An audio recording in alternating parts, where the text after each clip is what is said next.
Don't be shy.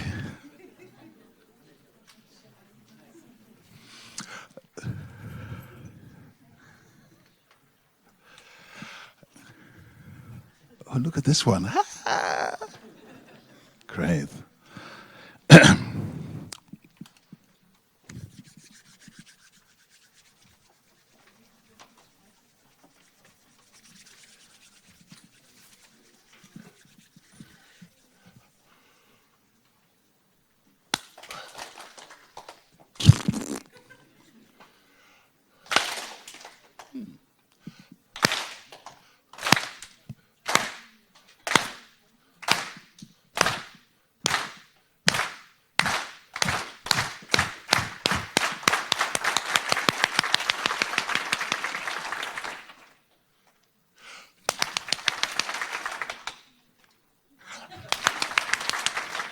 Hi.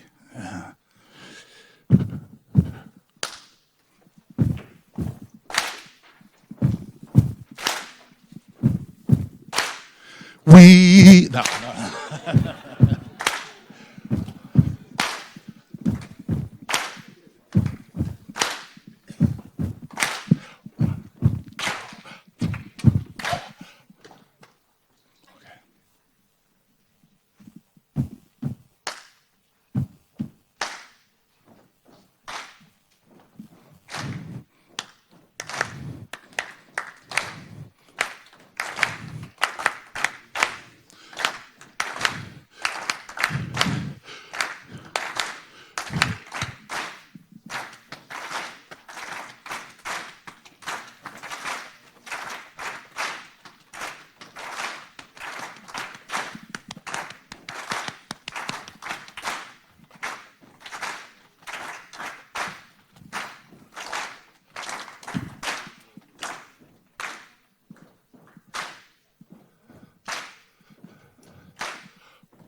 Thank you very much. Thank you.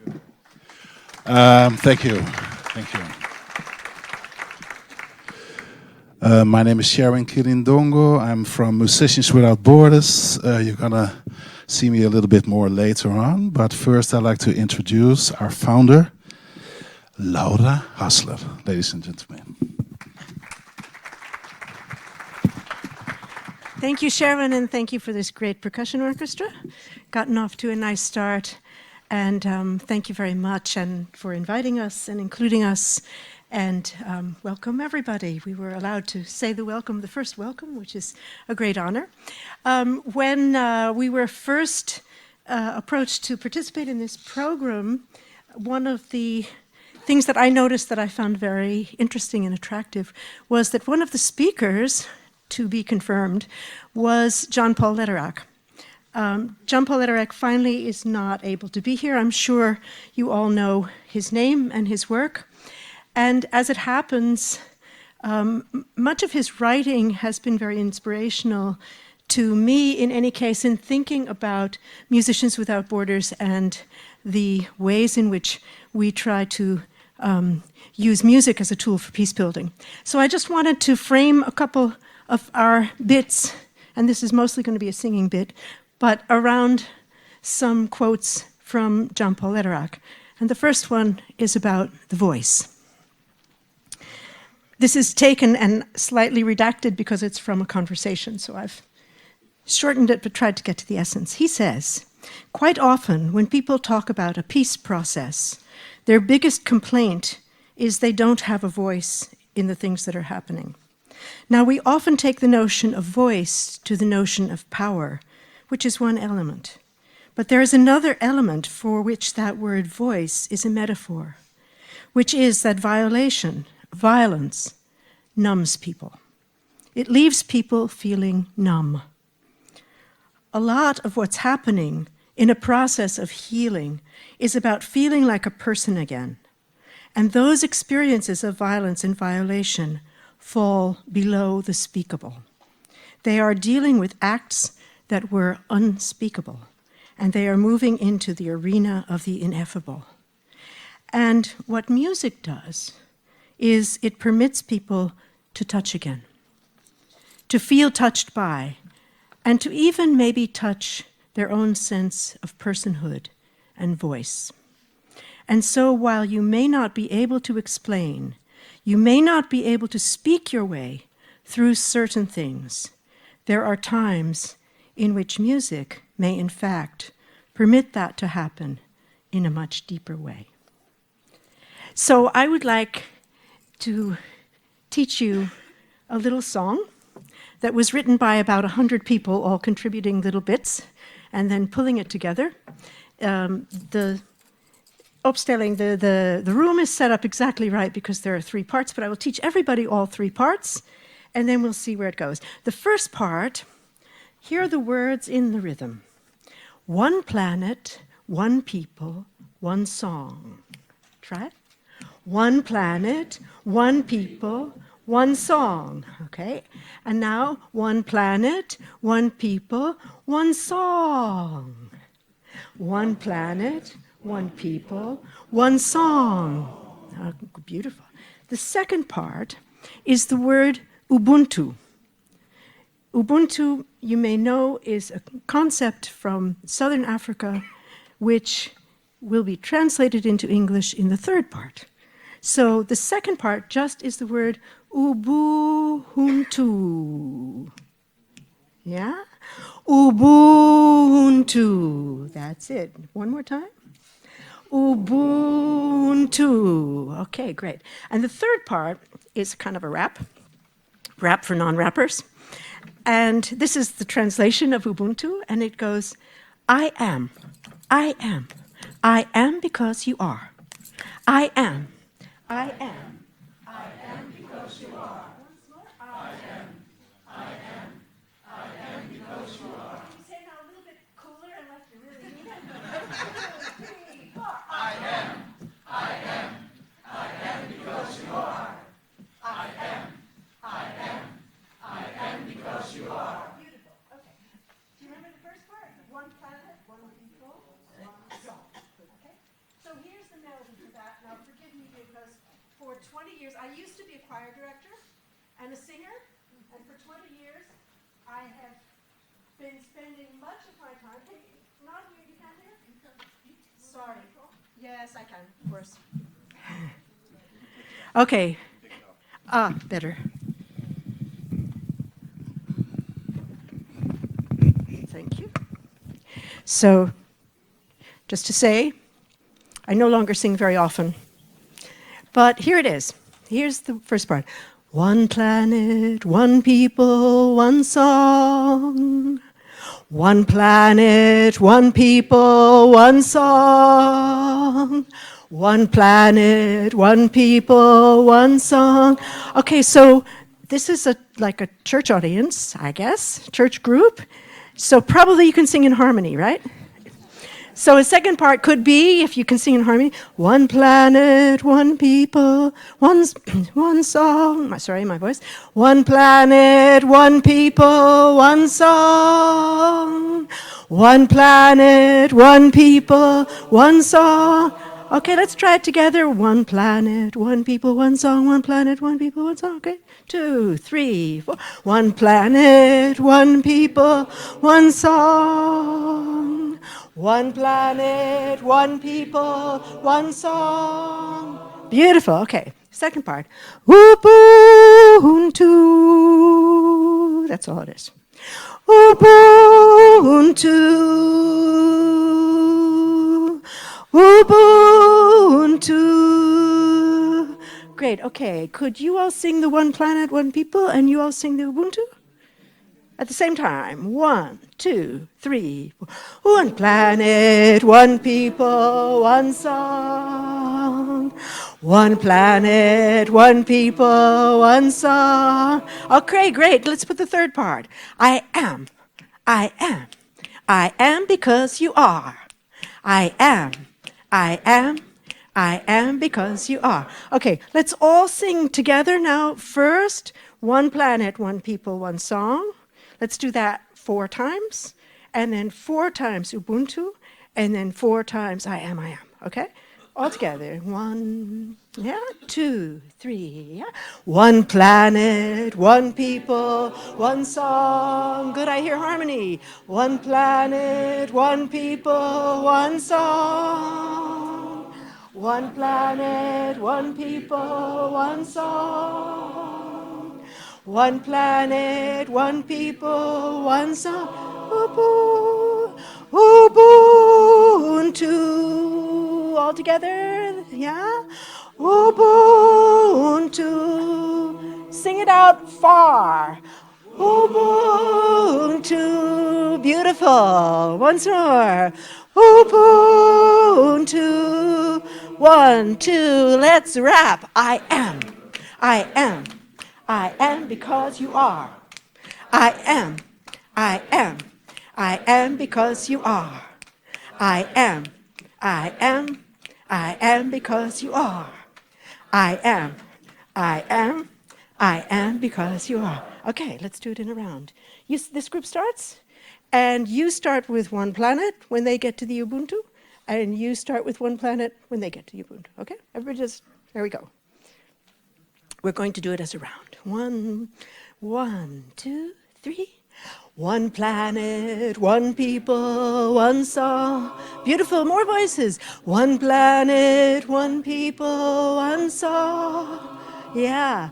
One planet, one people, one song. One planet, one people, one planet, one people, one song. Sing it all across the world, this one, huh? Ubuntu. One planet, one people, one song. Ubuntu. One planet, one planet. I am. I am because you are. I am. I am. I am because you are. One planet, one people, one song. One planet, one people, one song. One people, one song. Now sing the part that you like best of these, okay? All together. One planet, one people, one song. Ubuntu. Ubuntu. One planet, one people, one song. One planet, one people. One planet. I am because you are. I am because you are. Ubuntu.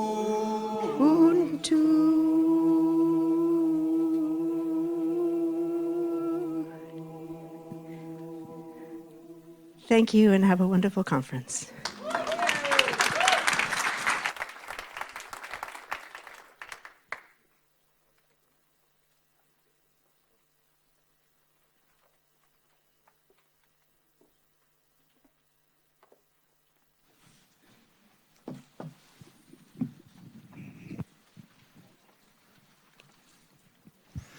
Thank you so much, Laura, Sherwin. This was a good start. And we look forward to learn more from you, listen to you, and feel our bodies with you. This was exactly what we were hoping for when we said, how do you begin a conference like this? Really, really difficult. I mean, you sing a song, you know, one of these beautiful Mennonite hymns. Yeah, you know, some people say like, no, that time is over. Well, you have a rock band here maybe, or you do some praising songs. You know, some people say like, no, you know, this is this evangelical stuff. We don't want that. We are different. And, you know, Mennonites, very difficult people, very diverse people. So we said, you know, why do we take this on ourselves? We just invite these people. I mean, you saw them. They're professionals. They know what they're doing, and they are doing this with all kinds of people. So if they can do that in all these places, why not here? Thanks a lot. Okay, Andres, this is it. This is it, finally. Are you nervous? A little bit. I mean, you have all these backgrounds, different people. It's always exciting, and yeah. But it feels really good to see you all here, I must say. I mean, after all these emails, all these conversations, telephone hiccups, you name it, you know, all the difficulties. To finally see people here. I wish you could all stand here, but then, of course, the audience would be gone. So we have the privilege now to see all this, and this is really wonderful. This is Andres Pacheco Lozano. A lot of people thought this is an email. No, it is a person. It is real. It exists. Andres is the coordinator of this whole conference. So he's the most important person in this room, in this conference. He has pulled this together. You have been in touch with him. He's the chief of this clan for the next 4 days, and that is great. Besides that, he's also my assistant, which is great. I mean, to have an assistant who is a coordinator, it couldn't be better. Andres is originally from Colombia, but has lived now in the Netherlands, I think at least 6-7 years, Andres, I don't know. So he's really becoming Dutch. As you can see, I mean, he's changing a lot. You should have seen him when he arrived. It was a different person. Now he's becoming blonde and, you know, speaking Dutch. And so, yeah, this is Andres. Thank you for that wonderful introduction. I must say we have a great team. So it was not just one person effort. We have a team of more than 12 people involved actively in putting this together. You will see the names and you will see the people at some point here. It's a great gift to be here. Great blessing to see all of you after all this craziness of traveling and so on and so forth. So very, very grateful for having all of you here. Let me introduce you to Fernando Ens. Fernando is the director of the Amsterdam Center for Religion, Peace and Justice Studies, which is seated in connection with the Mennonite Seminary here in the Netherlands. That's all connected with the VRU, with the Vrije Universiteit in Amsterdam. He is also the representative for the World Council of Churches for the Dutch and the German Mennonite churches. So he is also deeply connected with the ecumenical space and the ecumenical fellowship. So it's a great honor to be working with you and to be doing all these things, these projects with you. But it's also a good way to show a little bit of what you do for this audience and a little bit of your roles. Well, we do this together, Andres. We do this together, and that's. There are so many more people who have been involved in this, and we will at some point, you know, make them public to you, but not at this point because that would take all our time, and we cannot do that. So many of them. Some of them you will see also during the next 2 hours. Andres, why a global Mennonite peace conference? That's a very good question. I think it comes down to two crucial points. It comes down to the context, the realities we're seeing in the world. We keep seeing realities of injustice, new forms and old forms of violence, oppression, new forms of nationalism, populism, violence in the racing, new contexts of violence which we didn't see before, we haven't identified. Some others which are just reproducing themselves. In that particular context, peace and justice become even more urgent topics to discuss. It also comes a question about identity of who we are as Mennonites. As Mennonites, peace and peace building, peace with justice is a very central part of our identity, of what we feel called to do, what we feel called to be. Not just an action, but actually a part of who we are, and a very central element of who we are. So I think in the combination of the new realities, new context, our identity that is in constant change, we are not the same, we don't understand peace building in the same way we used to understand it 20, 30 years ago. So it's constantly being re-edited, transformed as we move on and as we face new challenges and new difficulties in this world.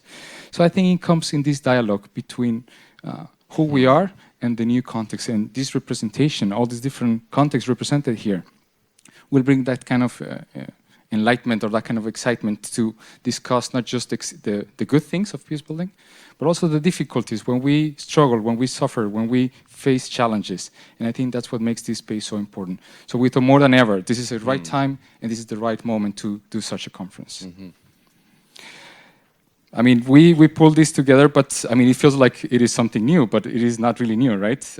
You have a little bit more of the history and the background of why we decided to do this conference. Could you share with us a bit more about that?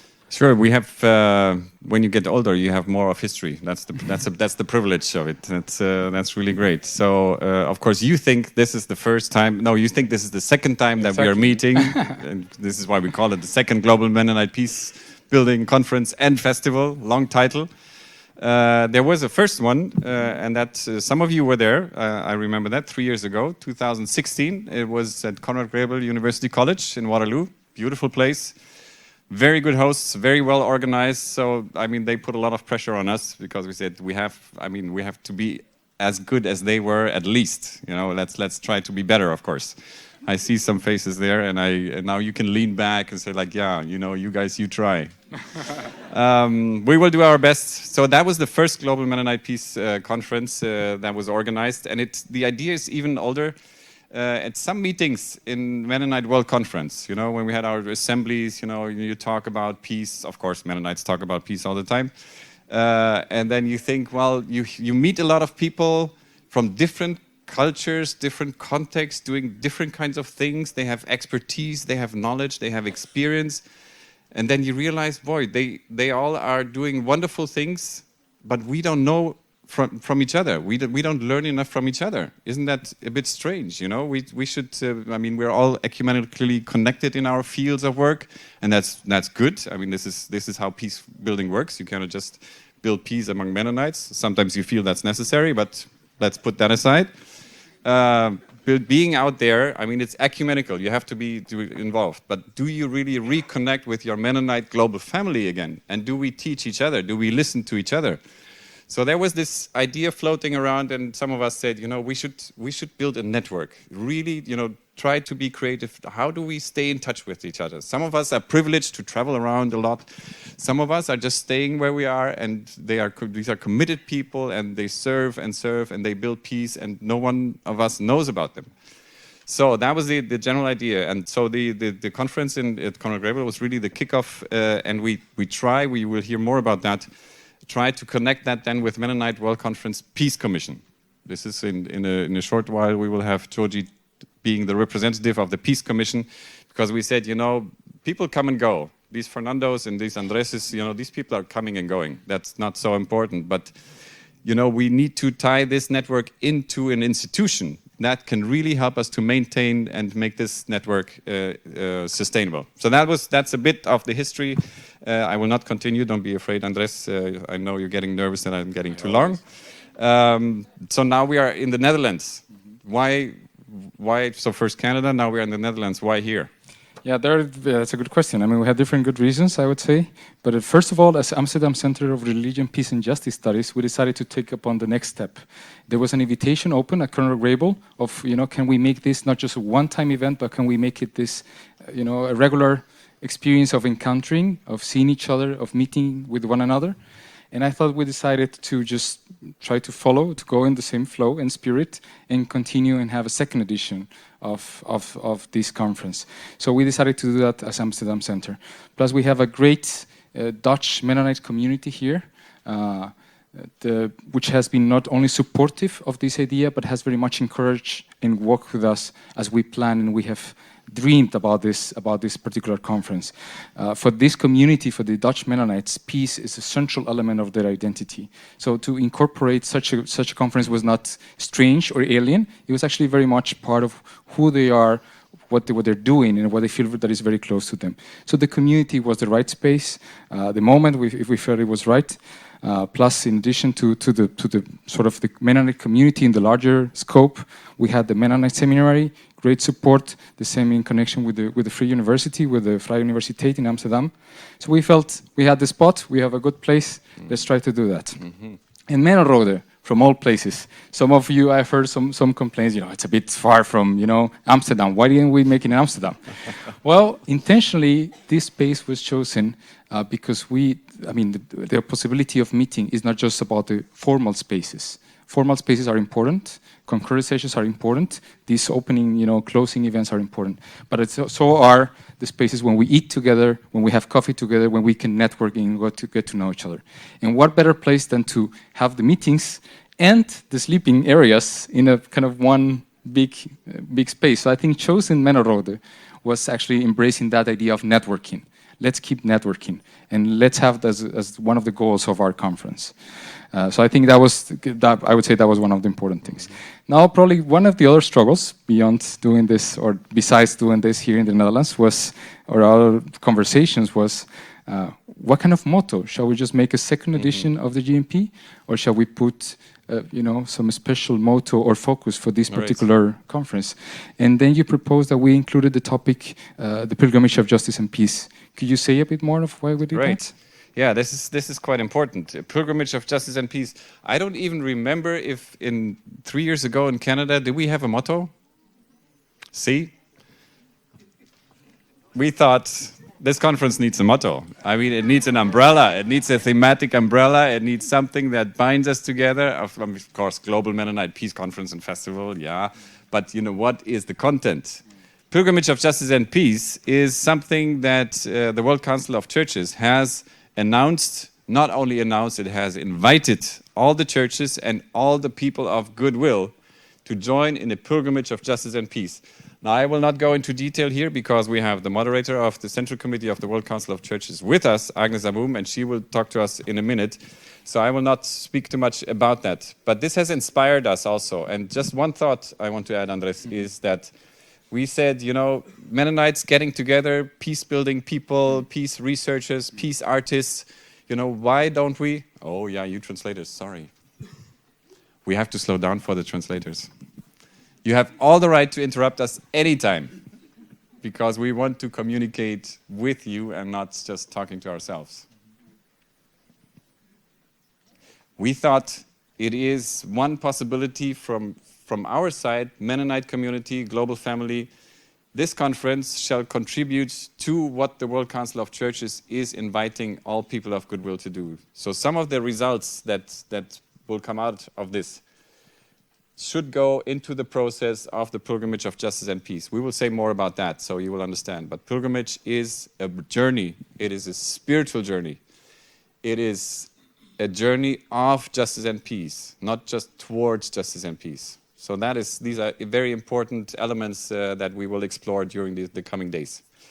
So that was the idea, and I think, Andres, actually, I'm glad that Agnes Aboum is here. She will be listening a lot, but also teaching us about this idea, so that we can connect with the global family again, under this umbrella. Let's put it like that.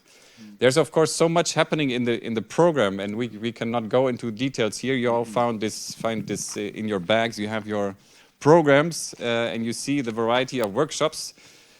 Anything you need to highlight, or we need to highlight, or is it all written down? Well, most of that is written down, especially details, just to alert you to 3 main focuses, and then you will find that represented in the program. We have concurrent sessions, which are these 3, there will be 3 per day. They will only go until half of the afternoon. And we did that on purpose because that leads towards the second element, which was very central to this conference and festival. And it was to understand that not just talking to one another, not just reflecting about academic topics, about practices and experiences and so on was important, but so was to understand how much art plays a role in peace building. That is not just an expression of peace building, but it's actually peace building. on its own.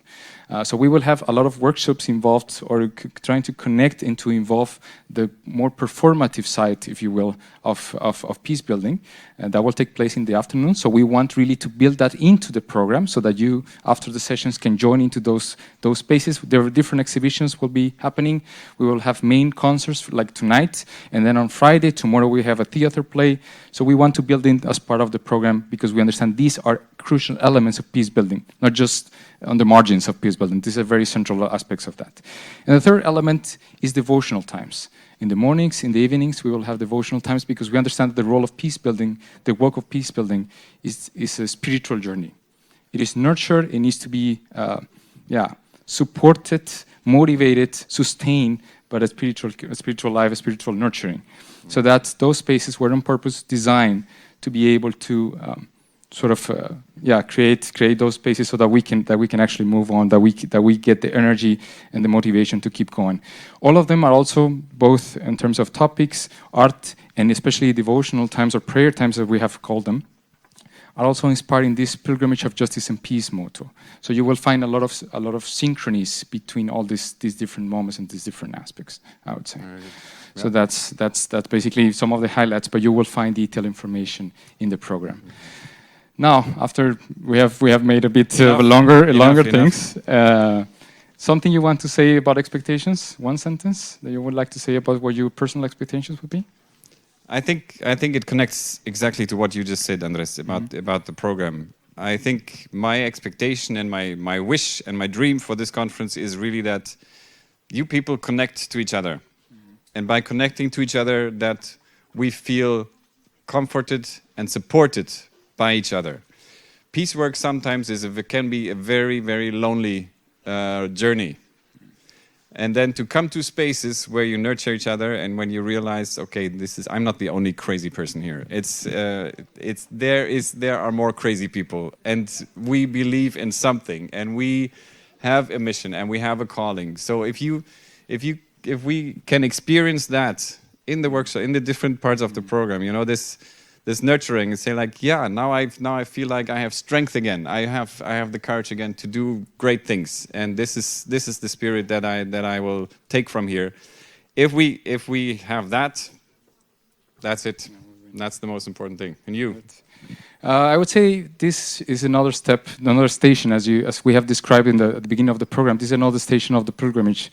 And this particular station, I hope, is also a concrete step towards networking in our Mennonite family, Mennonite peace-building family. I have been told that my accent reproduces lunch and lounge in a very similar way. So we will have the launching of the meeting, and I hope I pronounce it the right way. Where's the difference? Launching, I guess, and lunch. So probably it's because I think too much about food, but because I think about food, it's community building. And that's exactly what we want to do tomorrow afternoon as we launch. I hope that was the right launch, the right pronunciation. As we launch the Global Anabaptist Peace Network in the late afternoon, beginning of the night. Right. So we very much invite you there. And that's a space that I look forward to as a concrete expression of how we can connect to one another. Great. Yeah. Now, again, back to where we started on this. There are so many other people who have made this possible. I mean, we have the privilege to stand here now and talk a bit. But there are so many more people and some of the stakeholders. We said, why don't you address the audience for 3 minutes? So don't be afraid of long words of welcome. We said, yeah, we all know conferences. Somehow that's important, but we also know, we want to move on. But it is important for us as organizers, that we show you some of the key faces, people who represent stakeholders of this conference, because without these people, we wouldn't be here. First of all, Georgie Pantoja, who is the chairperson of the Peace Commission of the Mennonite World Conference. Georgie, thank you for coming, for being here, and please take the floor. You can have an applause if you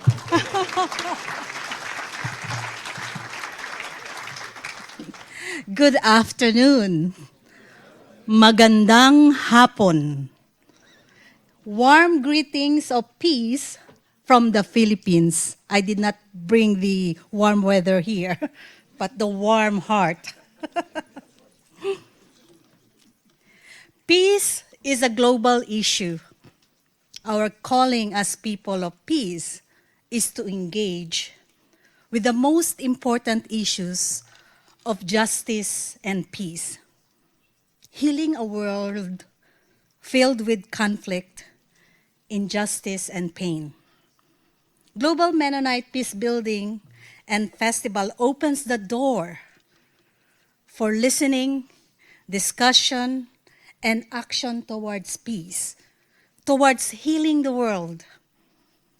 Let us all welcome one another in the spirit of peace and reconciliation.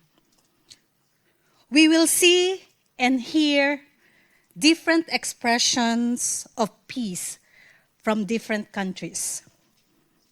We will be encouraged by the stories and experiences they will share. Maybe you will discover different approach that you can apply in your own context, which you have never tried before. Whatever brought you here, let us experience peace. Let us taste peace. Let us dance with peace. Let us sing for peace. And lastly, for those who knew me, let us drink coffee for peace. Welcome, everyone. Thank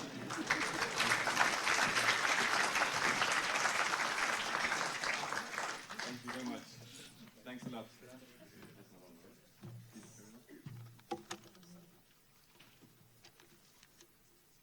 Do I have to turn it on? Or No. Paul is. Paul. Did you turn it on? No, Andres turned it off. Now it's working, Paul. It was not your fault.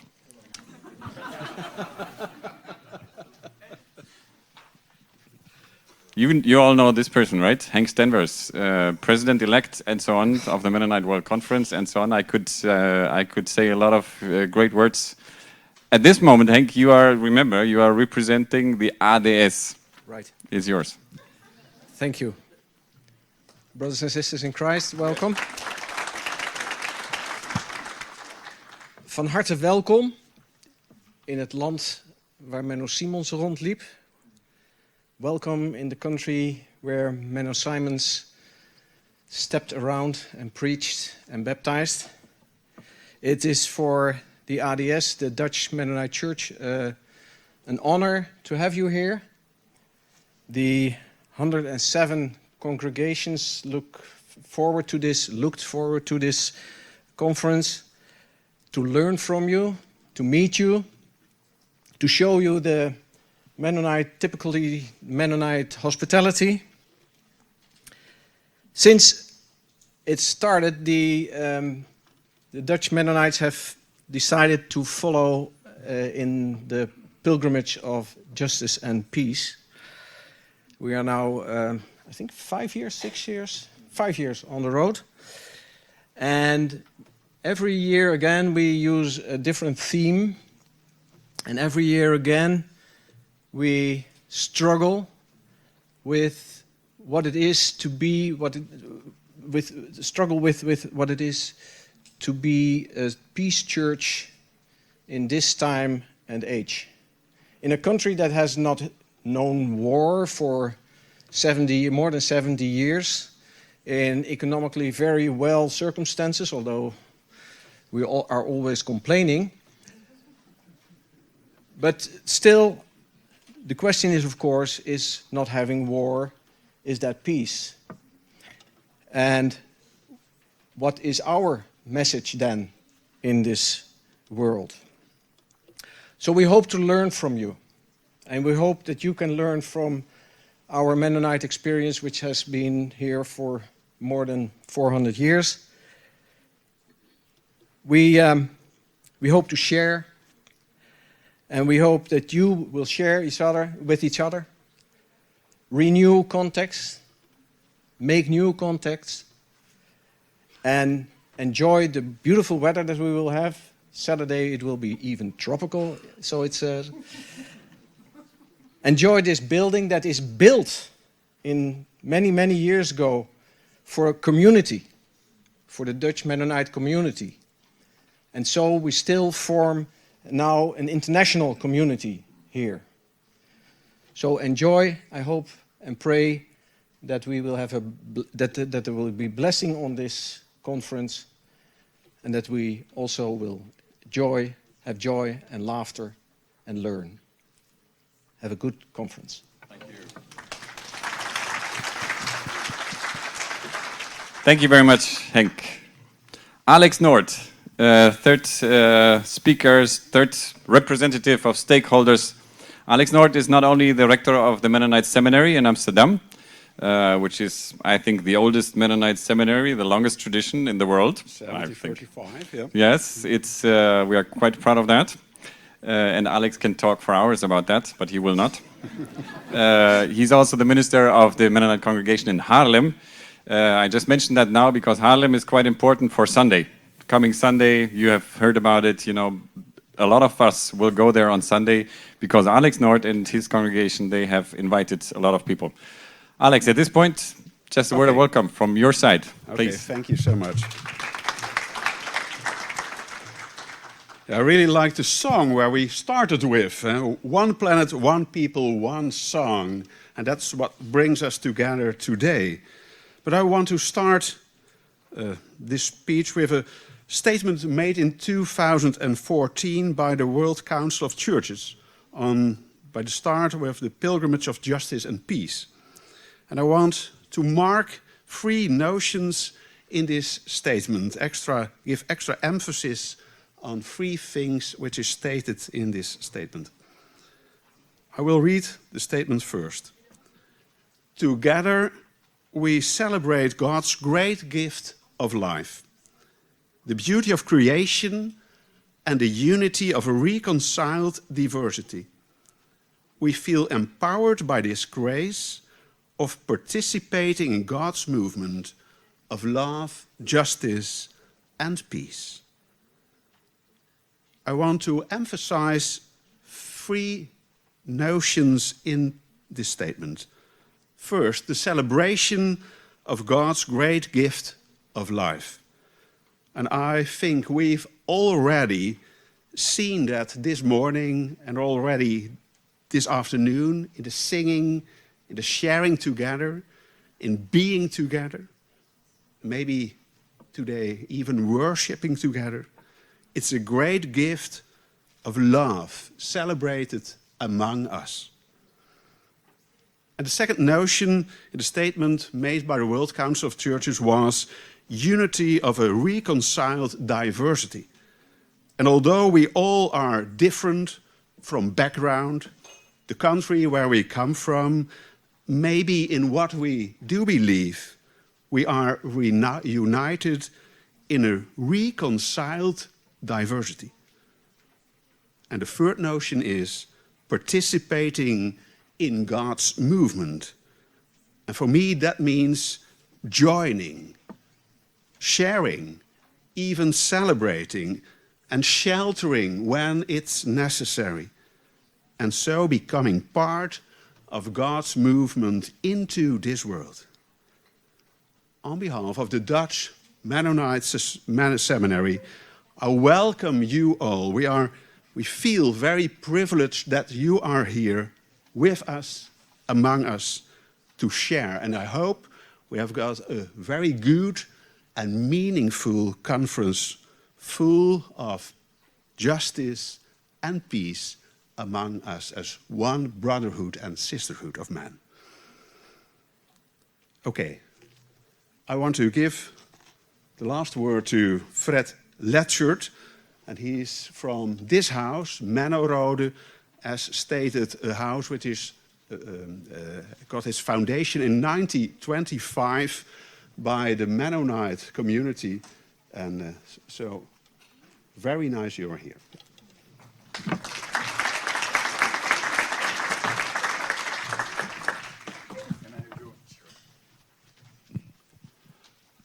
Good afternoon. My name is Fred Letchert. I won't be singing for you. I won't be dancing.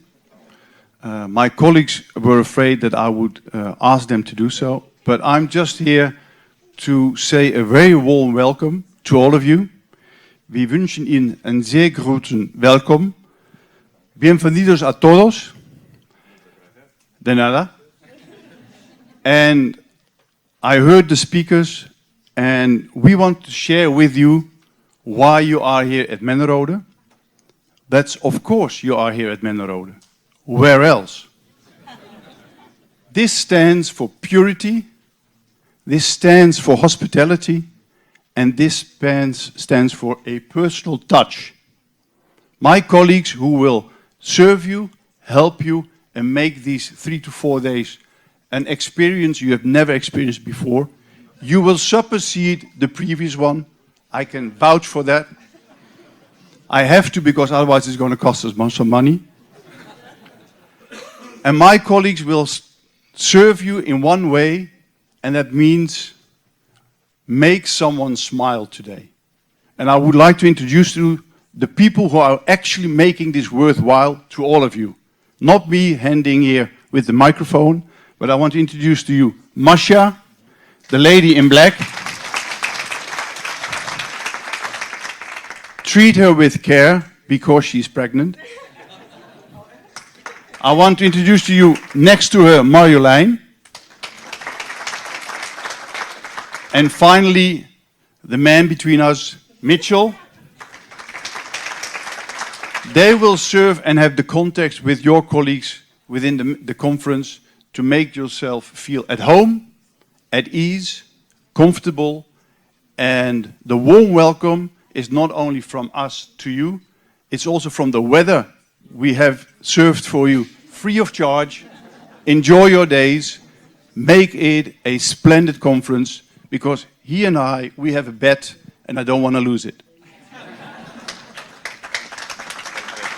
Thanks a lot, man. Thank you so much, and please give our greetings and our thanks also to the other staff people, especially in the kitchen. We love it already now, but also the beds are great, the rooms are great. Thanks a lot. Thank you. I want to invite you for a moment of prayer. In your bags that you should have received with the help of all the volunteers that we have, you should also find a little prayer booklet that was put together by Marguerite Veen. Every now and then I will tell you in just a name, because it feels that I need to say that all these names, because they have all helped us so much. I want to invite you to this.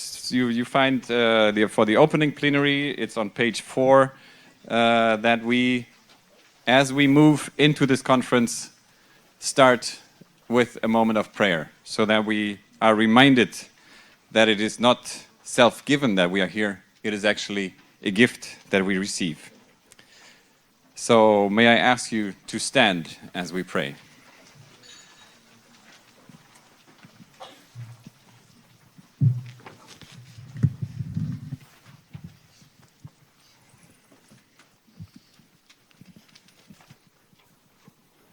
Let us turn to God, who loves us and who has brought us here from all corners of the world to participate in a pilgrimage of justice and peace.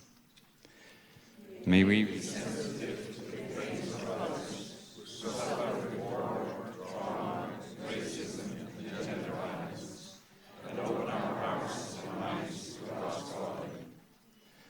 May the God of wisdom, love, and mercy come to us and fill us.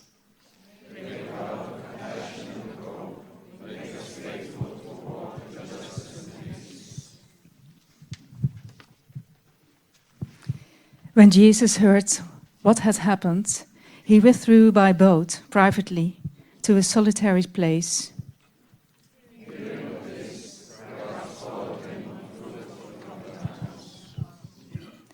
When Jesus landed and saw a large crowd, he had compassion on them and healed their sick.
Let us pray in silence.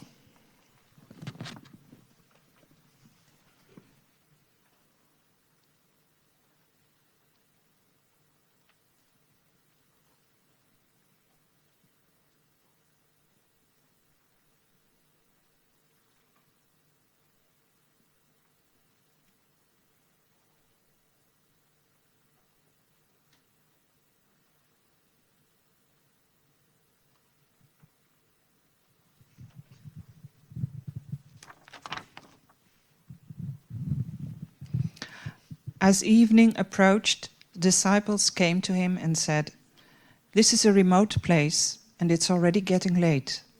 Send the crowds away, so they can go to the villages and buy themselves some food." Jesus replied, "They do not need to go away. You give them something to eat."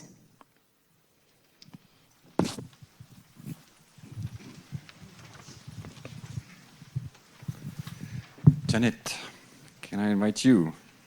An invitation to a common action.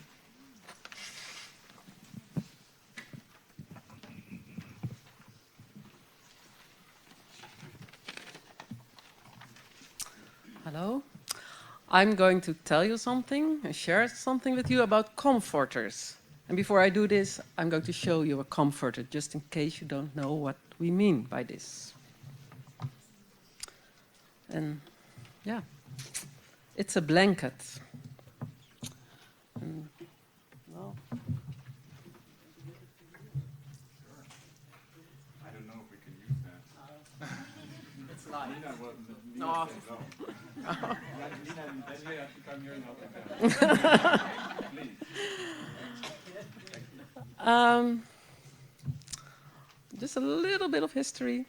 At the end of World War II, MCC started to send clothes, blankets, quilts, and other relief goods to Europe for people who were bereft, left with nothing at all. And some of these quilts, by the way, are still around, but very worn out. And just for if you don't know it, MCC is the Mennonite North American Relief Organization. But since the Second World War, MCC is still sending these kind of quilts all over the world. For instance, to places with natural disasters, war zones, refugee camps, and to all places where there is need. They are handed out by MCC people or by their partners with whom they work. And I don't know if there is a record of how many of these blankets are made and are given out, but the amount must be huge. And as far as we know, people use those blankets, or those things, as a blanket, but you can use them as a mattress, a dividing screen in a tent, a wrap, or well, whatever. They are used for all kinds of things. And by now we call those blankets or quilts a comforter. And why? Because they provide warmth, but they provide comfort and shelter and love and hope. And it's a message to people that their needs are not forgotten. And it's a message to people who don't have anything, and it's a handmade thing. So the people who receive a blanket like this, a comforter, they know, okay, we are thought about. And looking at American and Canadian brothers and sisters who sent out these comforters in huge piles, some Swiss and German congregations started to make those comforters too, about 2012. And a couple of years later, we started in the Netherlands, slowly, learning from each other, learning from the Swiss, from the Germans, and among ourselves, what's the best way to make them. And by now, we are quite productive. And as well as in 2015, 2017, and 2018, we worked together in Europe to make shipments with comforters and other goods and send them to the Middle East, to refugee camps. And this last winter, or February, we sent a big shipment to Lesbos, to a refugee camp, It was so cold. We saw that. We could see that on television, how cold it is there. And we thought, oh, we have those stack of comforters already ready here. So let's send them. And we did. And another shipment, or we are going to make a preparation soon for a new shipment next year. And it's such a simple way to work together in a group, in a congregation. Everyone can join in to make those things. Older people, young people, men, women. And it's a very practical way of helping out, of peace building, working for and thinking about other people, providing other people with warmth and comfort. And I want to share one very short story about a special comforter. One of the comforters of the Second World War was on display at the Merk, the European big gathering last year. And accidentally, it got packed into a shipment to Syria. And the Middle East Council of Churches found that comforter from the end of the World War. And of course, very worn out, but still it was there. And now they said, they gave us a message back. They said it was a comforter. It was like a peace ambassador. Since it was given to the people in Europe right after the World War had ended, it is now a sign that it is possible to end a war. And just this one comforter that had by accident landed in Syria, this old one, gave hope, or give people hope. It's a sign of hope and peace. And now I would like to invite you all to a common action. First, to help us finish a couple of comforters by just making simple knots. And you can all see how simple it is to make a thing like this. But I also would like to work together on a new comforter, really all of you. We prepared small squares of fabric for everyone. And you can find us in the hall, down there, on the way to the dinner room, or the dining room. And you can draw, write, sew, or design your own message on this little piece of fabric. And you just use your creativity and make your own a message of peace. And after this festival, the squares will be sewn together in a comforter like this, and we will give it to the World Council of Churches as a message of this festival, as a sign of our commitment to comfort each other in our common pilgrimage of justice and peace. So please visit us there. You will find us on the way to the dining hall.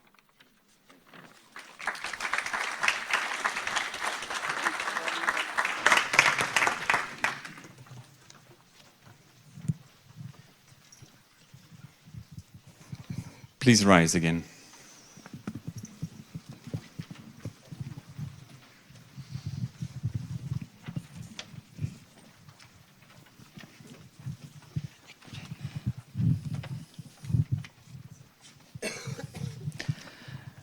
We have here only 5 loaves of bread and 2 fish, they answered. Bring them here to me, he said. And he directed the people to sit down on the grass, taking the 5 loaves and the 2 fish, and looking up to heaven. He gave thanks and broke the loaves. Then he gave them to the disciples. And the disciples gave them to the people. They all ate and were satisfied. And the disciples picked up 12 basketfuls of broken pieces that were left over. The number of those who ate was about 5,000 men, besides women and children. God, you call us to walk gently and with compassion, especially with those of our sisters and brothers who suffer from violence, trauma, racism, and gender injustice. Justice and peace are your gifts to the world, God. We are called to walk together in this pilgrimage of justice and peace. Let us hear this calling.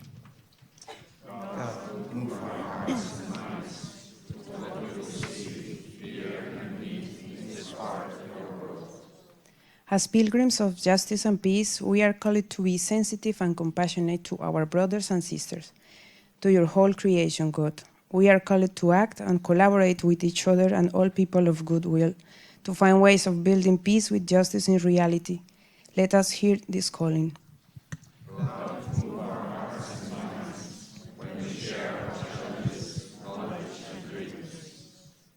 As part of your family, God, we are called to witness to your gifts of justice and peace, and to offer all that we are and have to healing of your entire creation. Let us hear this calling. God, move our hearts and minds to walk humbly with you, gently in justice and peace for our world. Amen. Please join hands as we receive the blessing of God.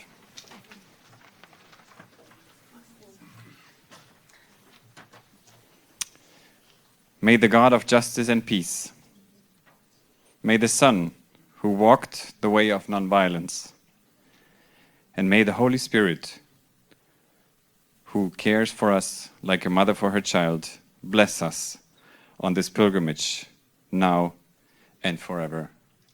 Amen. Masiti, amen, sia crodumisa. Masiti, amen, sia crodumisa. Masiti, amen, maho. Amen, maho. Amen, sia crodumisa. Singt Amen, Amen, wir preisen Gott den Herrn. Singt Amen, Amen, wir preisen Gott den Herrn. Singt Amen, Amen, Amen. Amen, Amen, Amen, wir preisen Gott den Herrn. Masiti, Amen, cantamos al Señor. Masiti, Amen, cantamos al Señor. Masiti, Amen, Amen, Amen, Amen, Amen, cantamos al Señor. Nyanjila, Amen, pujila Tuhanmu. Nanjila, Amen, pujilah Tuhanmu. Nanjila, Amen, Amen, Amen, Amen, Amen, pujilah Tuhanmu. Sing Amen, Amen, we praise your name, O Lord. Sing Amen, Amen, we praise your name, O Lord. Sing Amen, Amen, Amen, Amen. Amen, we praise your name, O Lord. Amen.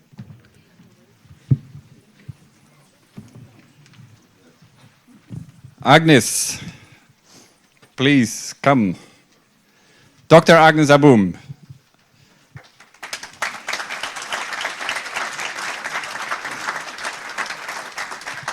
Welcome, Agnes. You arrived this morning a bit delayed from Nairobi. It was a long night for you. We are so sorry, but we thank you a lot that you have accepted our invitation. It is a privilege to have you here. When I see you in the circles of the World Council of Churches, you know, it's usually she speaks in front of presidents and metropolitans and bishops and you know, all these very important titles. Behind those titles, there are always people. But Agnes is one of these persons and friends and sisters that I know, that I've known during my own personal ecumenical journey. For her, it never made a difference. She said, when it's about peace, Fernando, I will be there. And that is all I need to say. Agnes, thank you.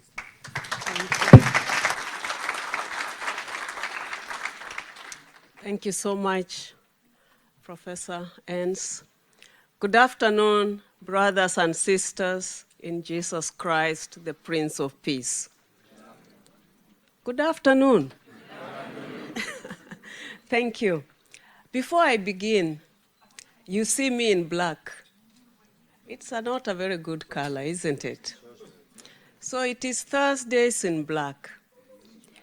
As we sit here, every second, a boy, a girl, a man, a woman is violated, is killed through rape and sexual violence. In every corner of the world. And so I'd like to ask us just to have a minute and remember those survivors, those who have fallen and those who are still struggling.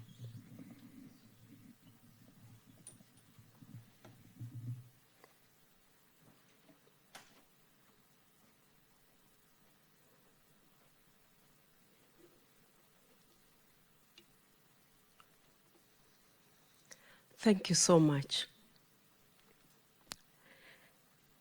It is indeed an honor for me and a great delight to be with you during this very, very historic moment, meeting in Europe at a time when unity, when relationships are fractured, at a time when we look around the globe, we are challenged by the potential of nuclear armaments annihilating everything.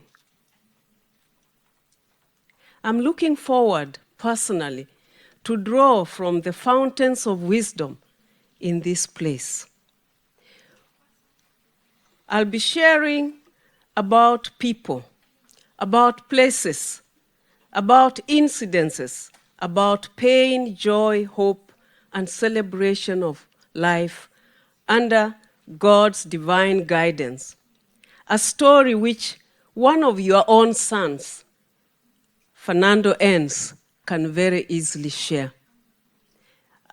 Fernando Enns has been with this story since South Africa in 1994. And sometimes when I see Fernando in our meetings, I ask myself, as an African, you know, today I'm happy. I saw some very wonderful Kenyan friends of mine. So I felt I am held by the hand. And so I ask myself, where are the other Mennonites? Why is Fernando walking alone? The wind could easily blow him. So I want to urge us to hold his hands and walk with him. But also, I come here to really urge us, when I hear 400 years ago, and when I hear about your strength, your courage to stand for that which you believed in, peace, justice, then I'm asking myself, where are you on the global landscape as Mennonites? Where is your voice? Well, Ecumenical Pilgrimage of Justice and Peace is about stories of people's lives, stories of people on the move. It is all about spaces and places where pilgrims interact while on pilgrimage. It is about listening to the people's one encounters. Indeed, Ecumenical Pilgrimage of Justice and Peace is about moving out of our comfort zones and familiar zones to unknown and unpredictable arenas. It is about being vulnerable, opening ourselves to stand in solidarity with the wounded, with those hurting, the desperate, and those seeking healing and reconciliation, as well as wholeness. EPJP is about time to listen and to discern God's will. Simply put, EPJP is an open book to be filled by pilgrims, contexts, and those that the pilgrims bless and are blessed by. So I've been asked to share with you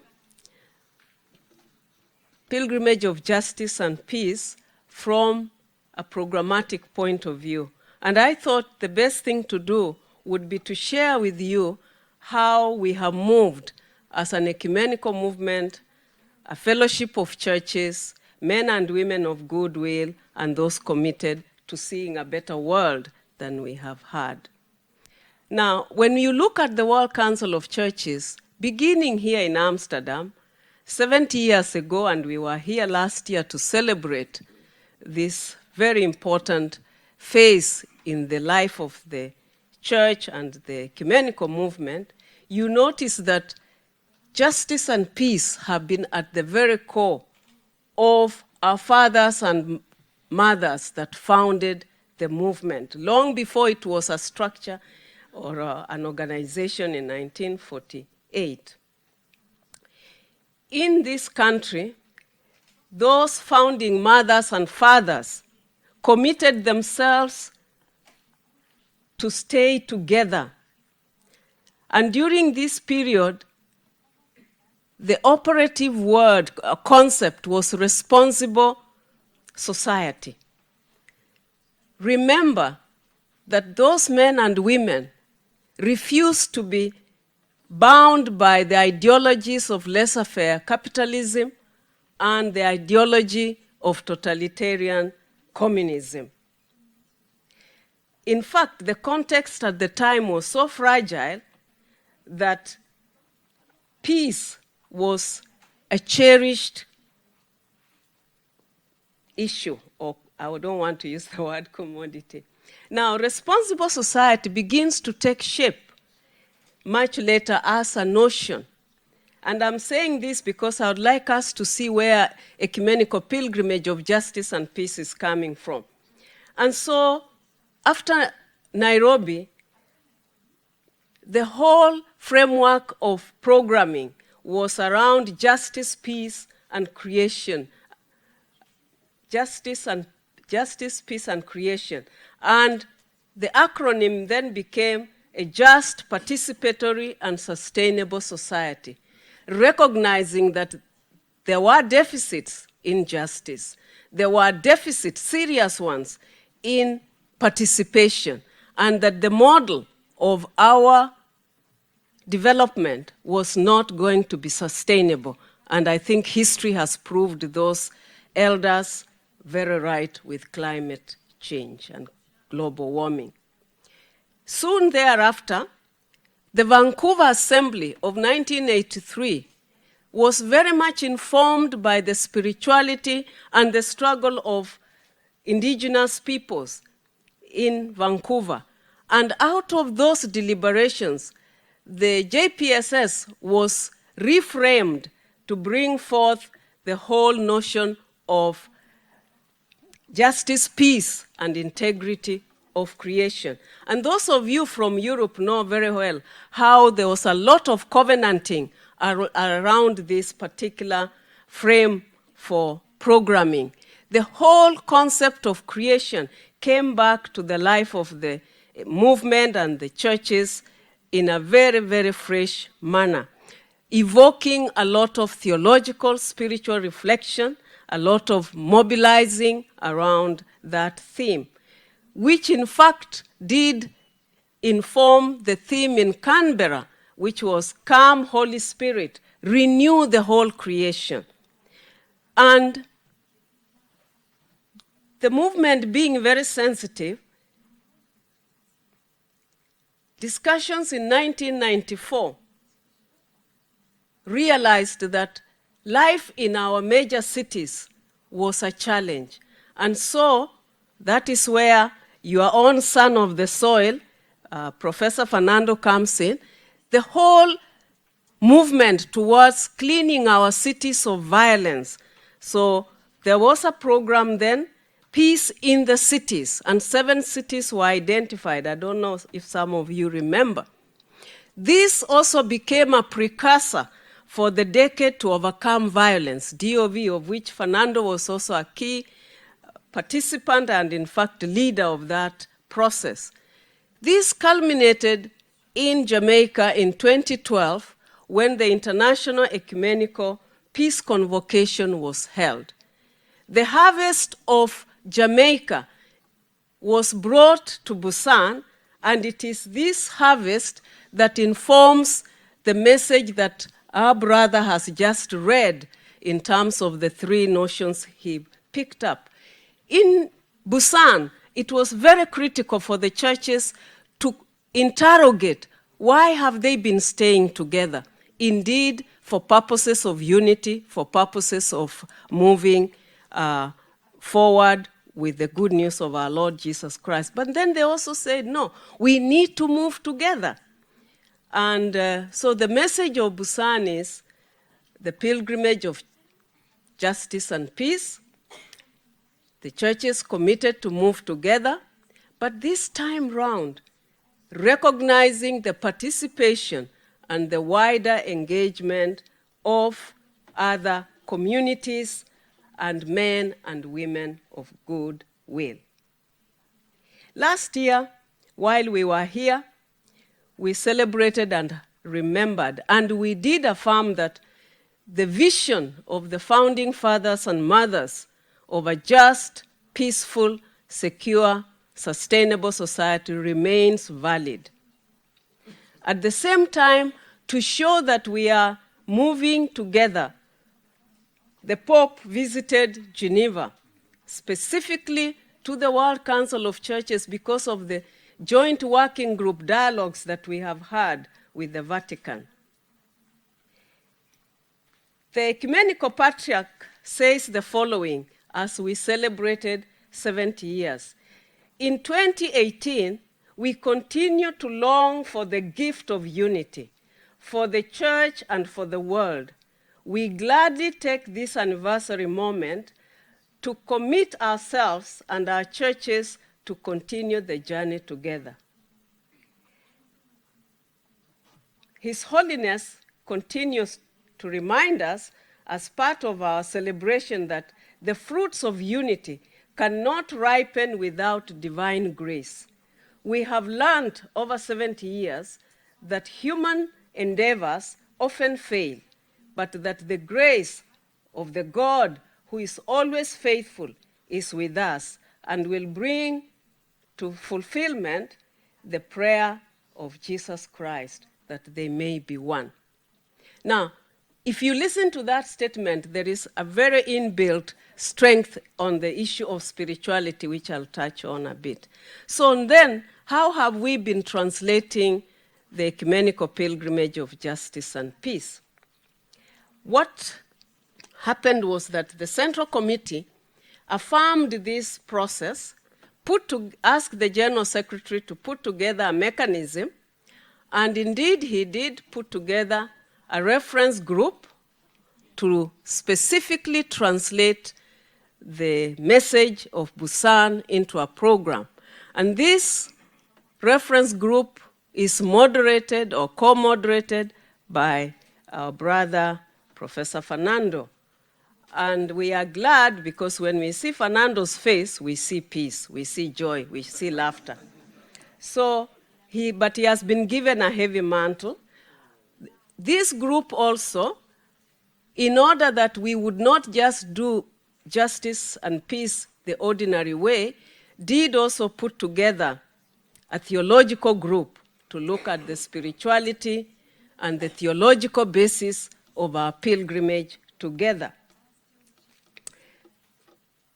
The other aspect of organizing the programmatic work was that this reference group, in order to remain faithful to the ethos of Busan, invited representatives of other faiths. So we have a Muslim, we have a Hindu, and we have had a Jew who in the last meeting was not there. But just to show you that it is a representative group. In terms of program strategy, what was applied for is that pilgrimage of justice and peace becomes a cross-cutting issue. Cross-cutting across the commissions like the Youth Commission, ECOS, International Affairs, Mission and Evangelism, Faith and Order, and of course the reference group itself is located within public witness, and also through ecumenical formation, training. And it is in ecumenical formation where we also get the younger theologians, Getty, Global Institute of Theologians, particularly young theologians. So how has the programmatic manifestation happened in the last couple of years? I would like to refer to the 5 strategic objectives that actually guide also the work of the pilgrimage of justice and peace. One is strengthening the fellowship.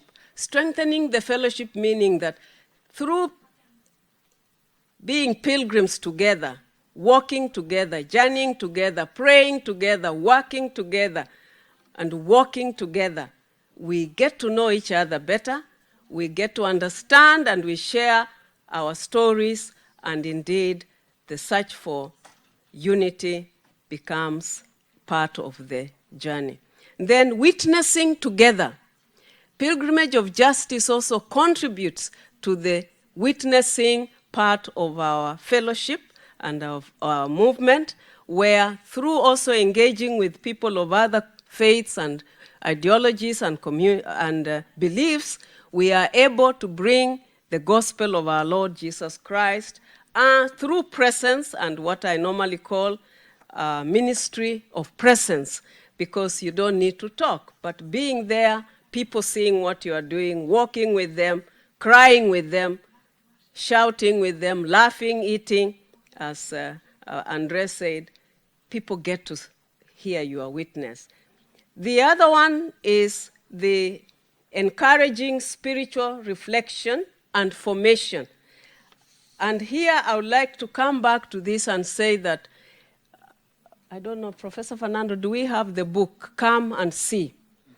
Because Come and See now is produced by Faith and Order, not really Faith and Order, the theological study group that then helps us to spiritually deepen our understanding of Pilgrimage of Justice and Peace. It's a very lovely little booklet, but it has also a study guide at the back.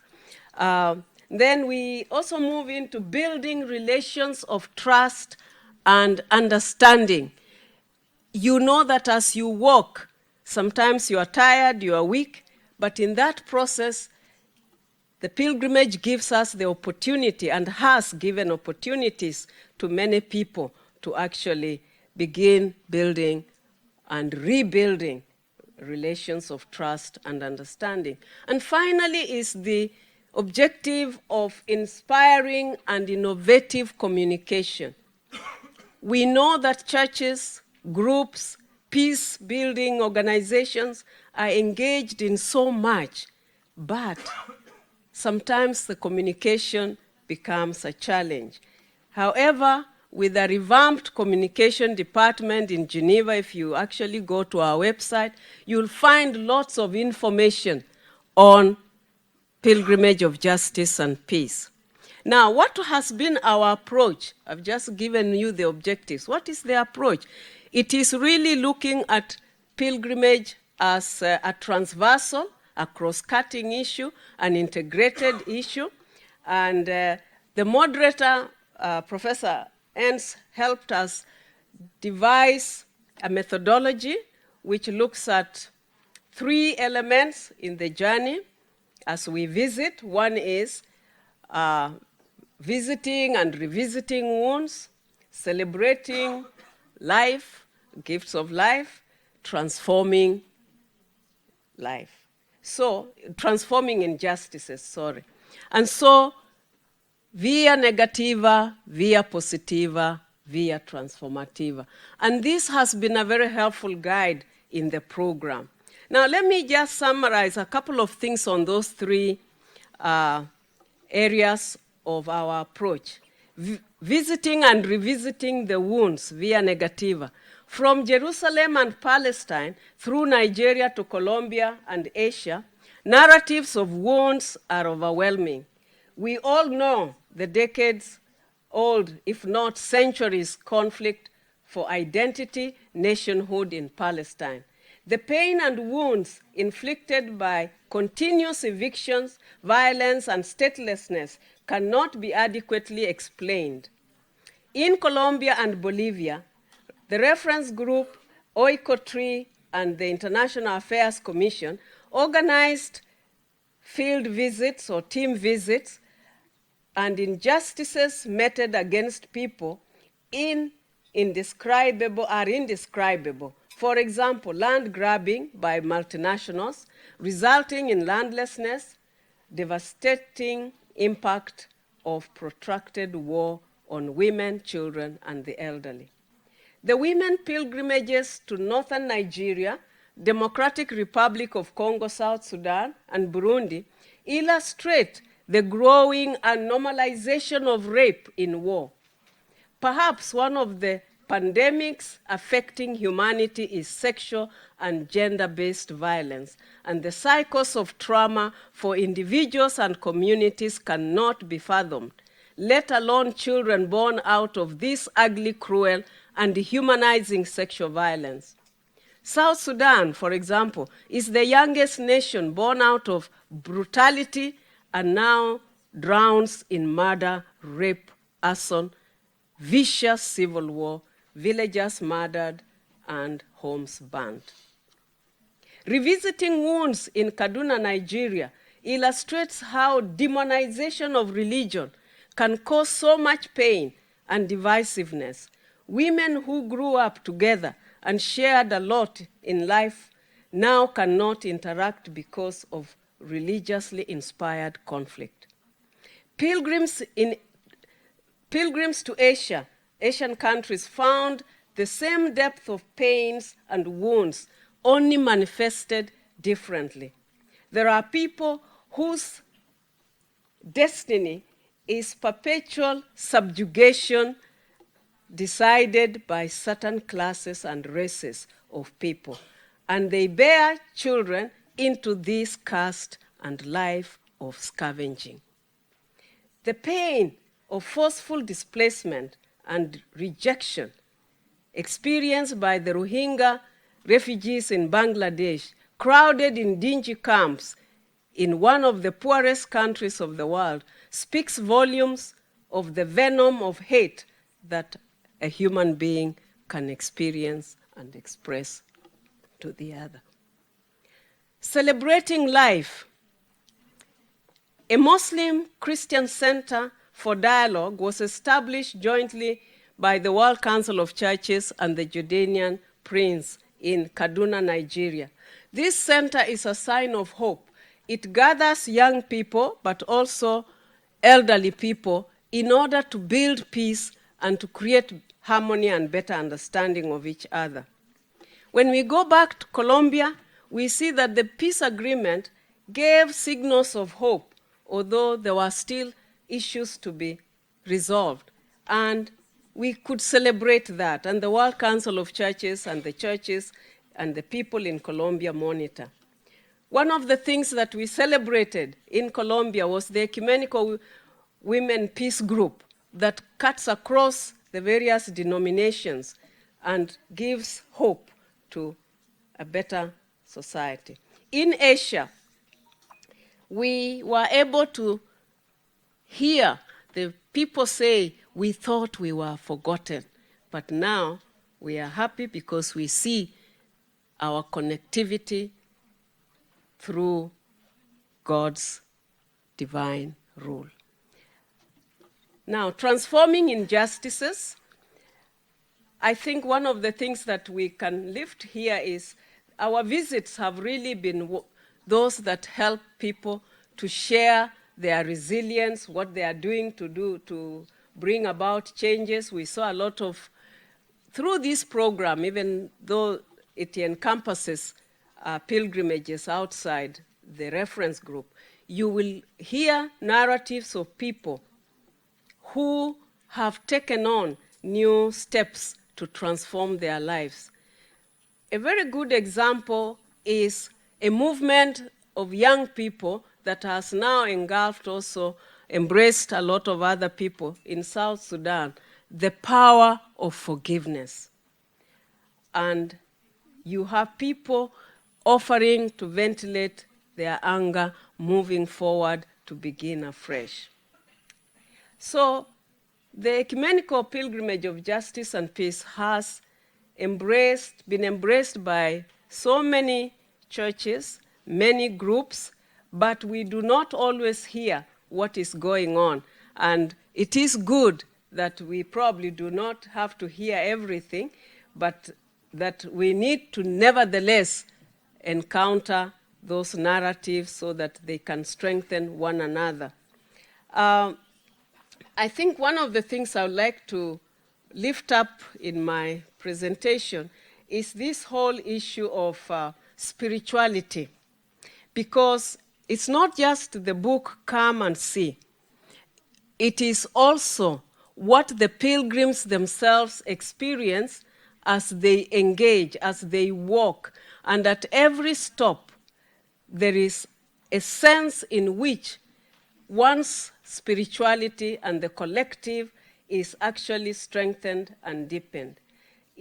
Ecumenical Pilgrimage of Justice and Peace hopes for a spirituality that inspires and strengthens people to go forward, facing the life in the midst of injustices, violence, and death. This type of spirituality is one that helps us to find out who we are in relation to the other people and in the planet Earth. It is getting to know one's own identity, and in your own rootedness, then you engage from a point of strength rather than weakness. What are some of the lessons of programming that we have learned? One is that it is important to allow God and trust Him to lead, guide, and protect pilgrims, because some of the countries are classified as highly insecure. Pilgrims have learned to walk by faith, walk in obedience to God, and to pray for discernment. Second, Ecumenical Pilgrimage of Justice and Peace offers opportunities to build and renew networks and connections and friendships. It also facilitates a deeper sense of better acknowledgement, understanding of each other, as well as overcoming prejudices. Thirdly, the place of children in the pilgrimage of justice and peace may not be so well catered for. And the tendency sometimes in these pilgrimages, when we stop and think, is that for us adults, we may find it easy to want to speak for children, but we need to let children speak and to own their voices. As a matter of fact, if we recollect, and I work a lot with children through a different network, children are the vehicle for peace. We talked about drawing. They draw their feelings, they draw their thinking, they draw their visions, and they draw how they want to get there. So, as vehicles for peace, and we need then to engage with them intentionally and consistently. Together with other organizations, we can create a moral force in defense of the rights and the dignity of the child. And particularly this year, when the UN Convention and Act on the Child's Rights, 30 years, comes in September, it will be important that we who are on pilgrimage lift up those issues that affect the children of our world today. An integrated approach is necessary because peace covers all corners of life. And so one of our learnings is that it is essential to have this integrated approach, but it also requires careful, disciplined monitoring and management. And I think the reference group attempts to do precisely that, but it is not easy because these are volunteers. I'm about to finish. Fifth and finally, the reference group is planning for team visits to regions that are very, very interesting. Those of you from Canada, those of us from the Pacific, these are areas where nuclear armaments, mining issues, climate issues are on our agenda. we invite you that programming is not a Geneva-based issue. I've just outlined where we have been, where we have invited all of us to participate, to contribute to strengthening relationships and fellowships, strengthening our understanding of each other, enhancing our communication in order to overcome the pandemic of today, xenophobia, racism, national populism. So, you are very invited, churches have been invited, and I'm glad that you are participating. But also, as we begin to harvest, which we invite you to share with us, it will be good to share and exchange our narratives with one another between now and the assembly and also during the assembly. So you are very welcome, and may I just do some publicity here. The theme of the assembly is God's love urges us to reconciliation and unity. September 2021, Karlsruhe, Germany. We come back to Europe after a very long time, but we also come back to Europe because this is where the issues of justice and peace are as critical, not just in the Middle East, not just in Africa, not just in Latin America. It is here at home. Issues of schisms, marginalization are home here. So we come to Europe to stand in solidarity with you. Therefore, as I conclude, thank you for listening to me. The calling of peace is for everyone and for everywhere. As Isaiah tells us in 29, it is for the exiles, but it is also for those resident at home. The calling for peace is for the whole of our life. We cannot stop and say, I do peace today, tomorrow I do something else. If we believe in just peace, then it is a lifetime calling. The calling of peace transcends generations.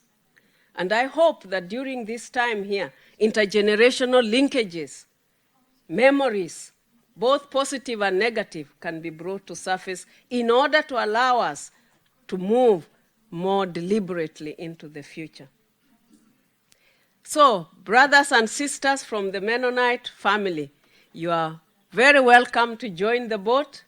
Your long experience and wisdom, knowledge in peace building is more than welcome. God bless us.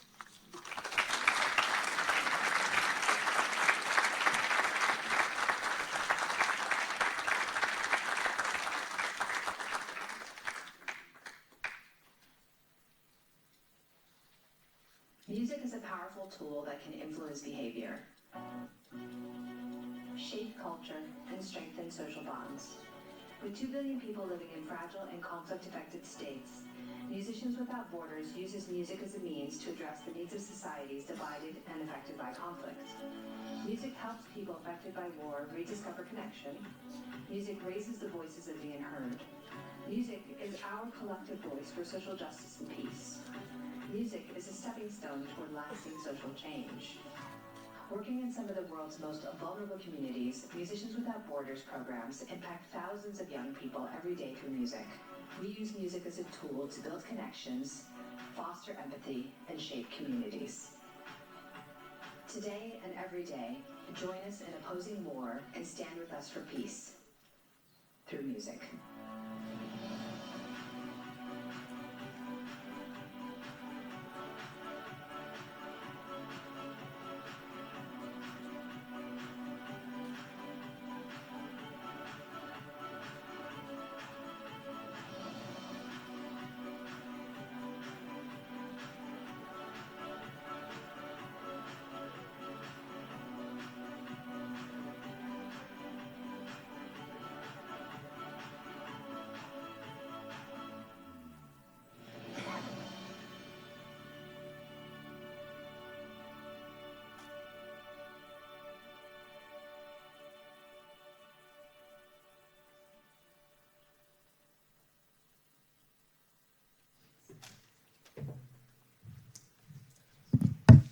So Sharon will be back in the next break to do more fun and energetic and energizing things with you.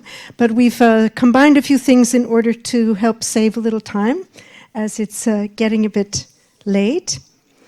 That was just a very brief kind of visual overview of the work of Musicians Without Borders, and I was invited to say a few words about what that looks like.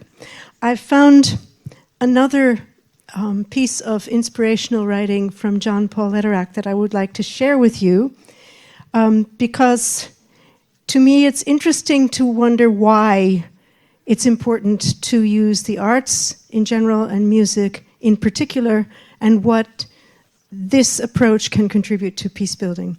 So here's what Lederach says. He talks about the process of peace building in the context of violence and 4 conditions for reconciliation and peace building. The first one being able to imagine a relationship with the other. The second being embracing complexity, so not dualistic polarity. The third being acts of creativity. And the fourth, a willingness to risk. It would be fun to talk about all of these, but I just want to cite one quote right now of his on creativity. He says, "The creative act simultaneously has an element of the transcendent and the mundane. In other words, creativity moves beyond what exists towards something new and unexpected, while rising from and speaking to the everyday. This is in fact the role of the artist, and why it is that imagination and art are at the edge of society. Artists tend to be people who live on the thresholds of the communities they inhabit, from whence the pulse of their life work emerges, and to which they speak. Creativity and imagination, the artist giving birth to something new, propose to us avenues of inquiry and ideas about change that require us to think about how we know the world, how we are in the world, and most important, what in the world is possible. What we will find time and again in those turning points and moments where something moves beyond the grip of violence is the vision and belief that the future is not the slave of the past, and the birth of something new is possible." So these thoughts resonate very strongly, resonate also, a musical sound word, with the work of Musicians Without Borders. And I would invite you to visit our website if you look for Musicians Without Borders, not Music Without Borders, but like Doctors Without Borders, it's about the people. The name is about the people who do it. Not only our musicians in our movement, but people who understand the power of music and who support that. And I just run through very quickly a couple of our projects, because this whole idea of creativity and looking at the possibilities, when you actually really embody it in your work, it can come out looking very, very differently. So here's a list of some of our major projects. The first one, the longest one where we've been working, is in Kosovo, in a divided city in the north of Kosovo, which is called Mitrovica. If you ever see Kosovo on the television, on the news these days, it's always in Mitrovica, because this is where the war stopped in 1999, and which left 2 ethnically different communities completely divided. And this same town had, before the war, had a very interesting musical background, because it was a rock and roll town. And that rock and roll music tradition, rock music being the free voice of the youth, that was an inter-ethnic music scene. And so in 2008, after a lot of work and development, and everybody who's done practical work anywhere knows that that always takes a long time, we opened the doors of the Mitrovica Rock School. By now, more than 1,200 young people have been through the rock school. Many have gone on to become professional musicians. We now have, as a regular part of the school, ethnically mixed rock bands. It becomes wonderful and cool, and an ambition of these young people coming from both sides of the city to play in mixed bands. and while they develop their talents as rock musicians and learn how to write their own songs expressing their own desires and their wishes for the future and for a society which is normal. We don't tell them what to write, we just create a space through the music where it is safe to be with the other and to imagine one's own relationship with the other. Another place where we've been working for more than 10 years now is Rwanda. Shervin has been there a number of times. In Rwanda, we are working with young people and children who are affected by HIV. This, one of the long-term tragic results in large part of the genocide in 1994. And in Rwanda, we've been training young people who are themselves HIV positive to be music leaders with children who are also HIV positive. We've trained almost 300 young people by now. The Rwandan team is now running its entire program, including training peers, and they work with thousands of vulnerable children. The project has now spread to be working in refugee camps where refugees from Burundi are housed, tented, and where we're also working to set up music spaces and training young musicians in the camps to be able to work with children, giving children a space of hope, a space of joy, a space of being creative, a space of being in a place that is not only defined by war and exile. Another place where we're working is El Salvador. In El Salvador, we were invited by UNICEF El Salvador, and who had actually heard about our work in Rwanda. And this year, we're going into the third year. In El Salvador, we are training 100 music teachers to use approaches to music which build community and strengthen children's feelings of belonging. Because these music teachers are used to standing up in front of a group and telling them what to learn, what to know.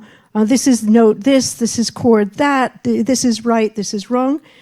What we do is we work with teachers to give them tools so that they can bring everyone into the circle, so that they can write songs together with the children, and the children own those songs. And the reason is because El Salvador is a country which is dominated by violence, and this is the direct inheritance of the war in El Salvador in the 80s, which is also part of the larger picture of global violence and politics. And now the country is absolutely run by gang violence and drug violence. So these are giving teachers tools to strengthen children's sense of self and sense of belonging in order to make them stronger and more resilient in the face of a society dominated by violence. So creating little pockets of nonviolence in the schools. And we're also working in Europe now, training musicians to be able to work with refugees. In Greece, in refugee camps. In Bosnia, we've just finished a pilot program with Save the Children, training musicians in northwest Bosnia, Bihać, where many, many people become trapped in the so-called Balkan route, can't get into the EU, and they end up in Bosnia, and it's a terrible situation. So how to bring some sense of joy and community into those camps where people are stuck. And the last project I want to tell you about very briefly, because this project has actually been made possible over the years to a large part thanks to Dutch Mennonite organizations, churches, and individuals. And this is a project called Palestine Community Music. And it is located in the West Bank in Palestine. It's been going on since 2008. We started again with the model of training young people as music leaders in their own communities to work with vulnerable children. So that's working in refugee camps and working in isolated villages, for example, where children are living under threat and in all cases poverty. And again, often a culture of violence. Working in schools, in refugee schools. Working with rappers, because some of the first trainees turned out to be lovers of rap and hip hop. So we worked with them to give them some didactic skills so that they could then, again, work with children and teach children to rap, because it's really easy. It's not really easy. I can't do it. Except for I am, because I can do that. That's not really rap. But you don't need an instrument. You don't need years of lessons. You don't need money. You just need simple programs, and somebody needs to have a cell phone or a laptop around. And the rappers then that we've trained, they have gone in to work with vulnerable children. And I would like to close in just a second after I've just said thank you for support from the Dutch Mennonite community for this program, because it is sometimes not easy to get support for programs in this part of the world. But the number of children who have been impacted, children with special needs, children in hospitals, children in refugee camps, numbers in the thousands. We've trained social workers, we've trained teachers, and they're using these tools, as you saw in some of those shots in the video, to work with children. So thank you so much to the Dutch Mennonite community for helping to support this program already for, I'm not sure how many years, 6 or 7 at least. And a very kind of creative and support coming from, is Peter Kat here by any chance? Peter Kat? No? He's been one of our big supporters. Is Lynn here? Lynn Kaplanian? Also no. Okay, 2 of our great supporters in this project. And I would like to close by showing you one more very short video.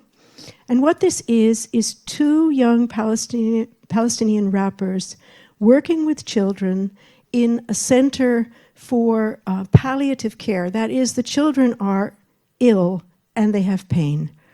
And they have pain all the time. And these rappers have worked with these children, and here you see a very little bit of the result of that, where they're basically teaching children the very basics of rhythm. And what they're producing is, I would say, the very basics of peace. One of those elements is joy. Here we go.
Thank you so much, Laura. Thank you, Agnes.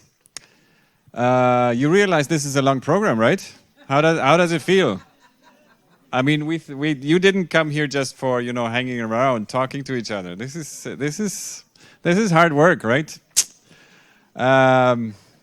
Bear with us. We will survive here with all the knowledge, with all the good people. Here's another wonderful person that I have met since I am working in Amsterdam at the Free University. He's my dean at the Faculty of Religion and Theology at the Free University. He's my politician, I can say.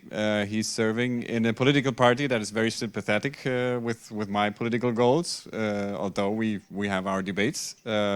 He's sitting in the parliament. Ruard Gansevoort has also become a friend in these years.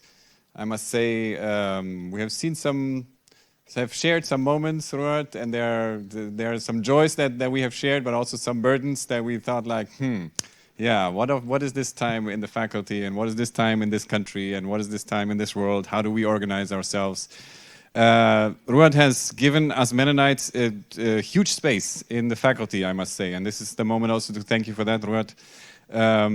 Peace and justice are the issues from the first moment on. You said, you know, if you install a chair for peace theology and ethics at our faculty, there will be a space, and we will make sure that we work together. Now we have developed this master program, Peace, Trauma and Religion.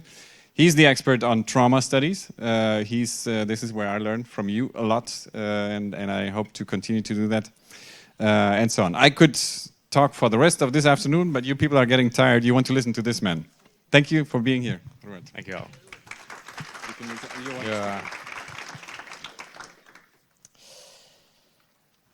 Good afternoon. It is really a pleasure to be here. It's a pleasure to work with Fernando and the other people at the Mennonite Seminary.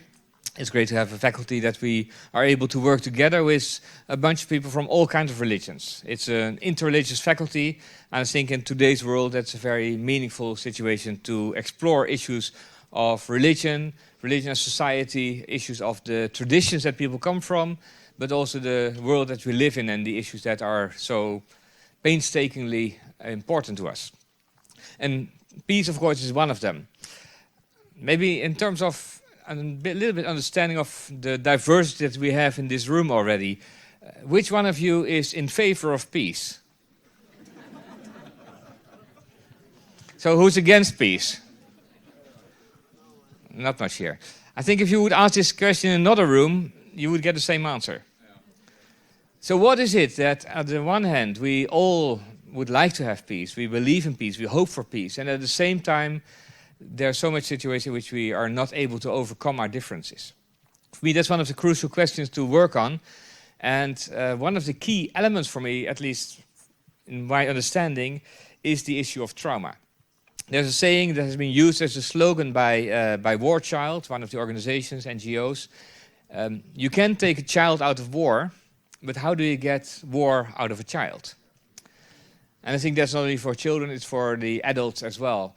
What is needed to change people from being the affected, the traumatized people that they are in many war situations, but also in many domestic situations. And I was grateful for Dr. Aboum for mentioning also the Black Thursday. I'm wearing my own.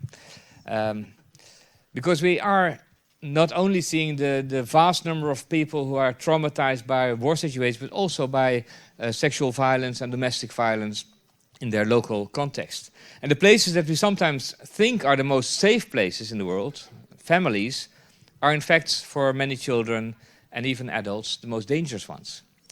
So what does that mean? That we are constantly dealing with these wounds of life, and I know that the wounds are a very important element also of the three roads part of the pilgrimage. What does it mean to deal with trauma? This has been one of my key issues in my own work, when I'm not trying to run a faculty and not trying to run the country a little bit. And I have some time left for working with my PhD students on the content of theology, then it's about the topic of trauma. I have promised myself that one day I will write a book about joy, but I think that's one promise I will not fulfill.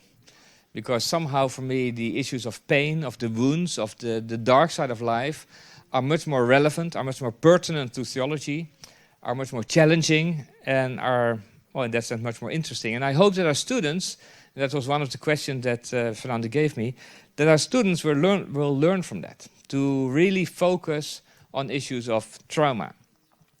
When you look at for example, the Bible from the perspective of trauma, then it's really striking for me that the Bible is full of traumatic stories. And somehow, until I was really dealing or struggling with the issues myself, somehow I never heard sermons about trauma. Even the most gruesome story about crucifixion, for example, was always put in a light of deliverance, of liberation, and not of trauma. So what is it that we, even in many of our traditions, we rather look at the positive sides, at peace, at happiness and all those things, rather than at the dark sides of life.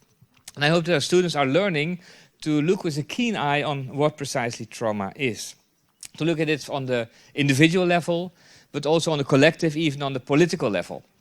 And for some time I've thought that Mennonites didn't want to engage with politics, but since some time I've also read some studies that show that actually Mennonites are deeply involved in politics, although sometimes in a more or less hidden way. Now, trauma has become a very important topic in the past, I think, especially 20 years or so, maybe 20, 30 years. That does not mean that trauma was not there before, but we have started to see, and we are learning to see increasingly, that trauma is in fact a very long-term issue that we have to deal with. And when not taken seriously enough, it will keep affecting situations. I'm convinced that in many cases where we, for example, have seen huge processes of truth and reconciliation, like South Africa, Rwanda, and so on, by not attending to the individual effects of traumatization, we are in fact having, just beneath the surface, a huge potential for new conflict. And why is that? Well, maybe because we are too eager to look only at the positive sides, too happy when people are willing to reconcile, too joyful about concepts like forgiveness, and not aware that the sheer fact that people are traumatized can make it impossible for them to reconcile, make it impossible to forgive, and that without healing, also on the individual level, there can be no true peace. This for me is one of the key elements. Why is this? On the one hand, this is something that really happens in our own brains. And I've learned a lot in the past few years from reading about brain research, reading about what happens to our brain in traumatization, to really understand what this does to people.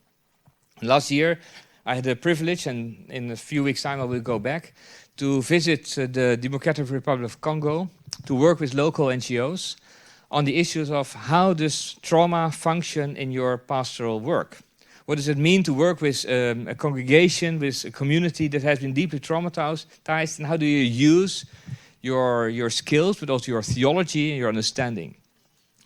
And what I taught them, together with a colleague, is that our brain is actually consisting of several brains.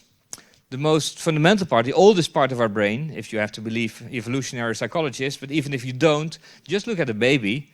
When a baby is born, the only part of the brain that functions is what we call the crocodile brain. It's there, it's alive, it's just waiting to be fed, basically, and if it doesn't get that, it starts to scream. That's basically the crocodile. And deep down in us, this part of our brain is constantly functioning. It's constantly asking, is this a safe place or is it not a safe place? When we grow up, we develop a second brain, which is more like the emotional brain. And it has the deep feelings, the desires, and everything that goes with that. And only after that, and I have to say, girls, women, faster than boys and men, we develop a thinking brain. Sorry, guys. It's true, yes. Well, on average, Fernando, around 20, you should have developed that, 24. For some people, a little bit later. And the balance between these parts of our brain is essential for our human flourishing, for our living together. What happens in traumatization is that our crocodile brain is and this is the way we were discussing this in the context of Congo, and this really made sense to the people.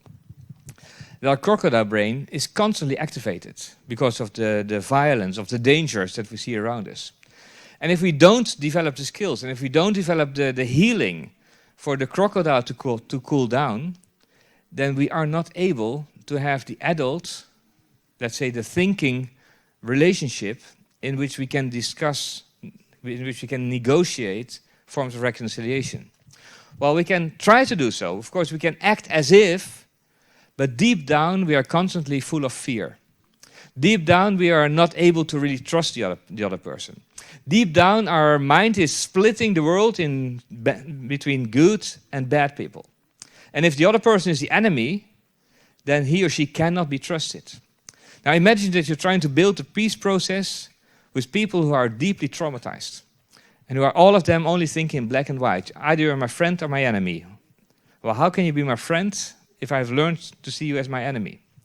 And if you're constantly on the alert, then every single word that only seems to be in the wrong direction is already a start for a new fight. So this healing process of cooling the crocodile is essential for developing the, let's say, the prerequisites for peace building.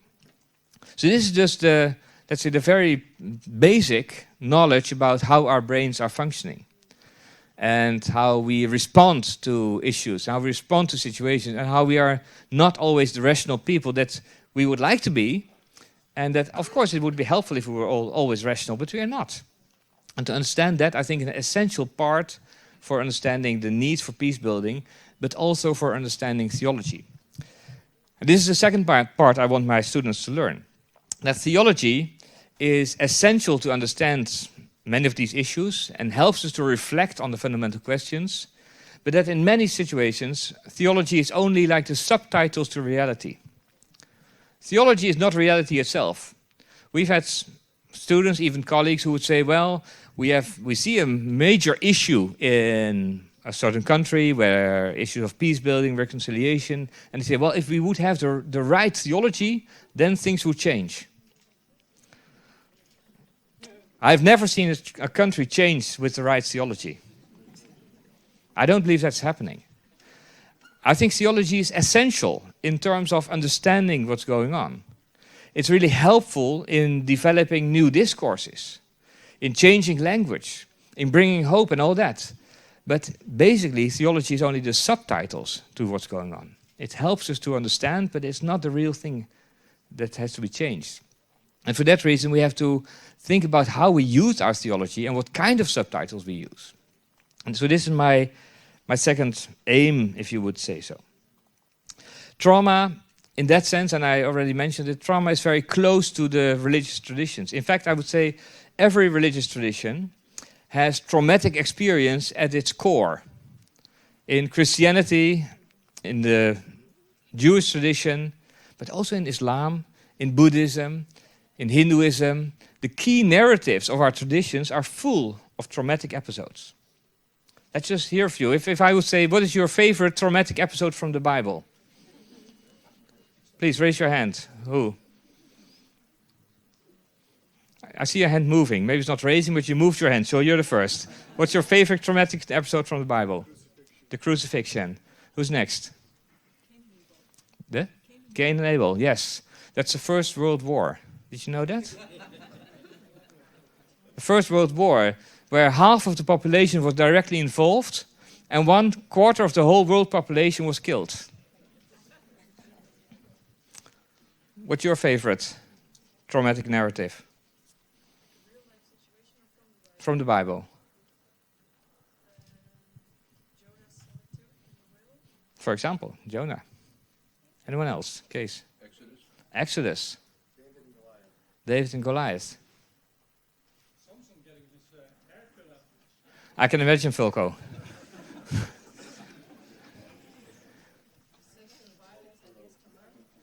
Tamar. Great story. I read the story of Tamar with the pastors in Congo. First he said, we don't have cases of sexual violence here. We are a Christian country. So he said, that's fine, let's do Bible study. And we started to read the story of Tamar, sentence by sentence, and said, actually that's how it works. Yes. Job and his wife. Hagar. We could continue for hours, because the Bible is full of this kind of stories. And I think the power of reading stories like these is to really take this seriously, to understand that whatever we see happening in the Bible reflects our reality. It's not the nice and easy story about how good life will be if you're only a believer or whatever. It's about the realness, it's about the struggles, it's about the devastations, and I think it's a very honest story in that respect. Of course, Amnon and Tamar is one of the famous stories. One of my own favorites is King Saul, when he has these fits of rage. For someone, I was actually alerted to this by one of my PhD students, who is a former military person, and an instructor in the sniper platoon. And sometimes they move to theology after that. And he started to read the story of Saul as a story of someone who has gone through many wars and conflicts and develops a form of post-combat PTSS. And if you take that perspective and you start to see how Saul reacts, then it all starts to make sense. So to read the Bible from the understanding that we are indeed living in a world of violence, just as people were back then, and to see how this is taken seriously, and then not easily solved, but really brought to a form of transformation, I think that's where the key element is. This, I think, asks for several issues, or several points of attention in our studies, in our work and in our churches. And one of them is, my own hope is that we will develop our own churches from whatever tradition into trauma-sensitive communities. Because trauma is not just something out there that some people may suffer from. Trauma is part of our normal human experience. And normal not in a normative sense, but in a let's say, descriptive sense. In every community we have people who are traumatized. Not only far away, but also in our own community.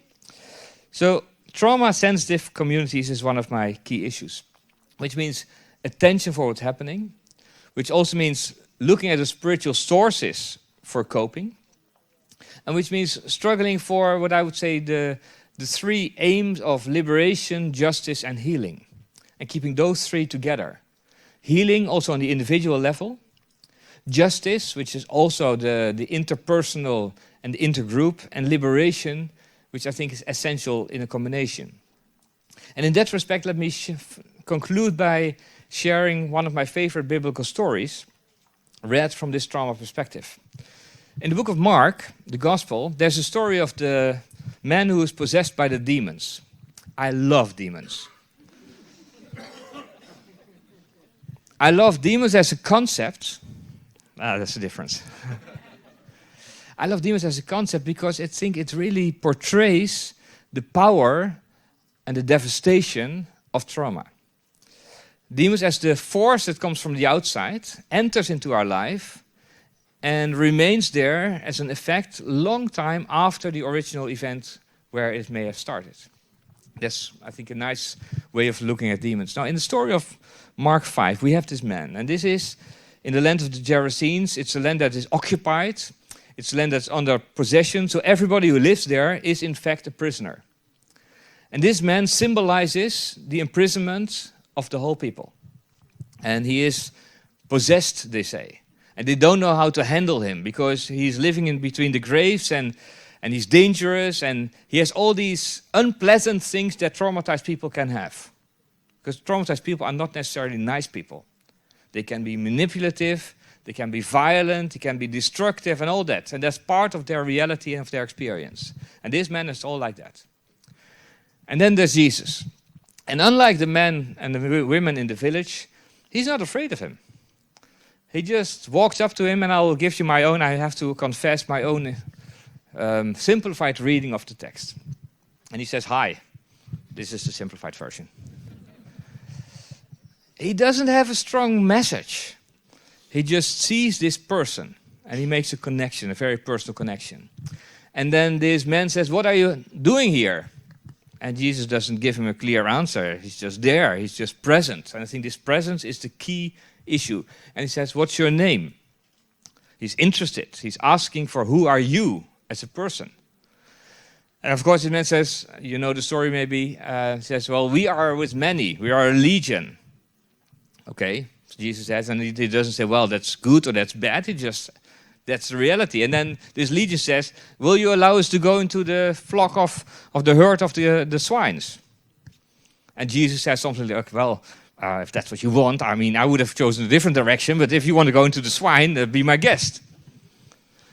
And so the man is liberated, not by some strong action, but by attention, by a keen personal attention to this man. That's not a real liberation. Many exegetes end at this point in the story. They say the man is now liberated. But the real liberation is a little bit later in the story. When this man says, "So can I follow you?" And he's dressed by that point, not naked anymore, which I think is in terms of human decency a good thing. And says, "Can I follow you?" And then Jesus says, "No." And I think this is crucial for the real liberation. Because what is the main threat for this man is that he becomes dependent on just another leader. He was dependent on these external forces of the demons, and now he can become dependent on the, again, external force of Jesus. Now some would say that's better, right? Jesus is better than demons, and of course.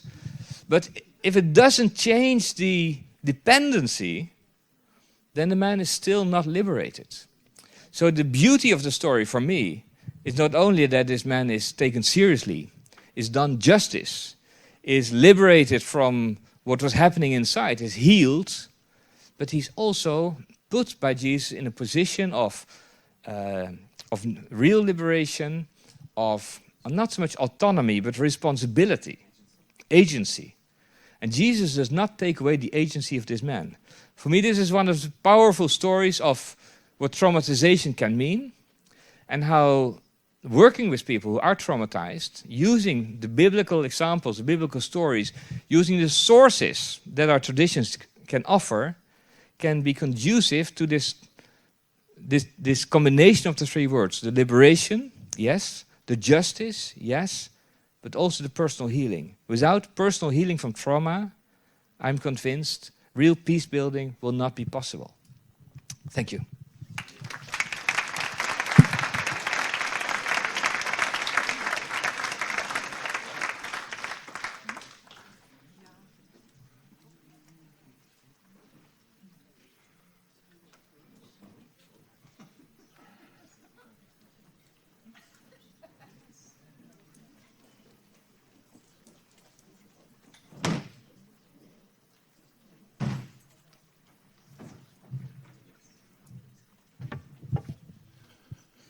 So, Sherwin, we are going to the Mennonite Peace Building Conference in Elspeth, and you can show the power of music. You have 10 minutes. What? 10 minutes. Okay. Yeah, well, I had a couple of minutes more, but we had these beautiful speeches. So, I mean, yeah, no, don't laugh, please. No, really. So, I had to improvise, and this is my improvisation. The power of music. I'm from a small island called Curaçao. I don't know if anybody knows it. It's a small island in the Caribbean. Are the people from the Caribbean here? No? A little bit? Where? Okay, Haiti. Yeah, that's the Caribbean for me, yeah. Great. Hello, sis. Yeah. And music for us is very important, at least from the island where I'm from. Not only in the family, but in the whole community. And especially if you come together, we always make music to tell stories, to, teach things, and we use music for everything. And I also think that, if you come together, think of this come together and you have this fire and we're all around the fire and we're singing, telling stories and blah, blah, blah. I think the church is a little bit like that as well. Maybe we should lit a fire in the middle of the church and sit around and sing and tell stories and dance. This is what I want to do with you guys now. I need a couple of drummers. I brought my instruments.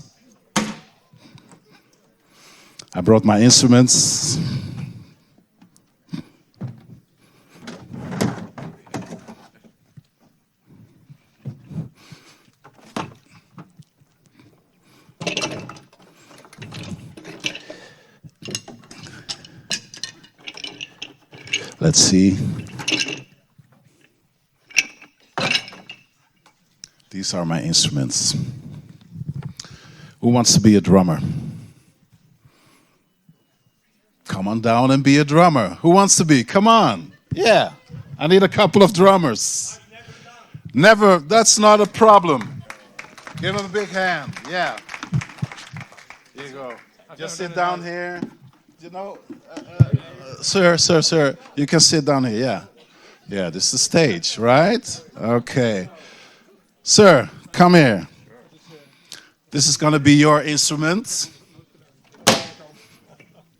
Here you go.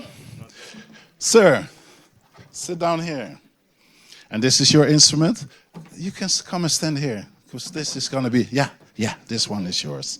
So, okay, anybody else? Who dares to? Hey, yeah, come in. Yes, please. No, ladies, this lady. Yes, okay. Yeah, here you go. And here you go. And yeah, come here. This thing is big. Okay, cool.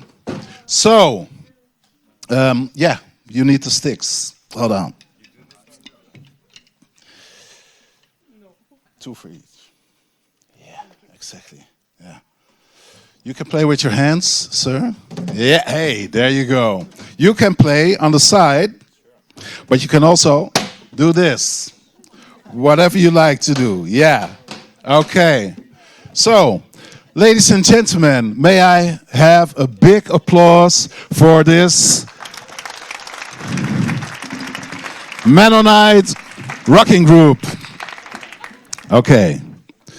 We all know the phrase boom, boom, pra, boom, boom, pra, boom, boom, pra, boom, boom, pra. Try it. Boom, boom, pra, boom, boom, pra, boom, boom, pra, boom, boom, pra, boom, boom, pra, boom, boom, pra, boom, boom, pra, boom, boom, pra, boom, boom, pra. Ga maar door.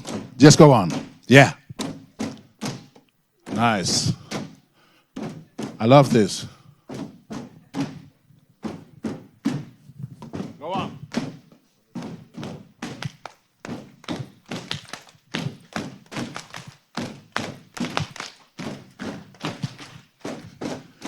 Nice. No, that's for them, not for you.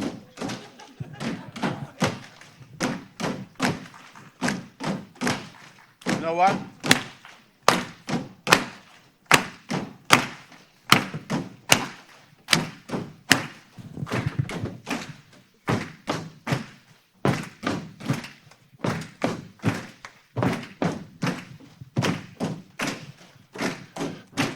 One, 2, 3, 4, and stop.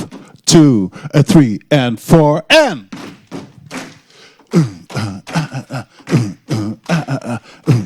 Yeah. 1, 2, 3, 4, and stop. And we stop for a moment here. Great. We're making music. Okay, so we have this basic rhythm we're going to be playing, yeah? But try to find a rhythm in your head, you know? So first in your head, and then after a certain time, I'm going to ask you to pronounce it with your voice, with your mouth, okay? So if you think like, yeah?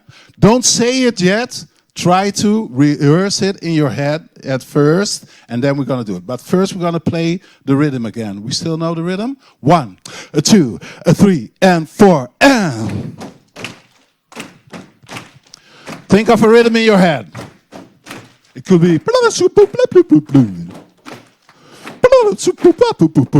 It can, you know, all kinds of sounds. Yeah?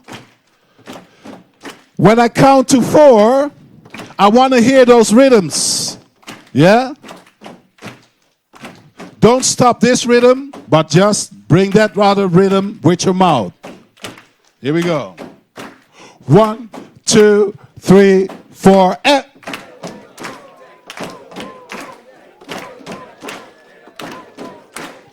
Hold on.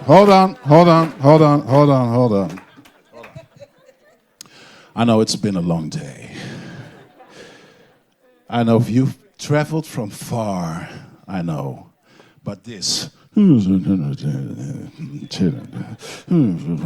come on. Say it out loud, please. Be proud of what you are doing. Okay? One more time. First, the rhythm. 1, 2, 3, and 4. And.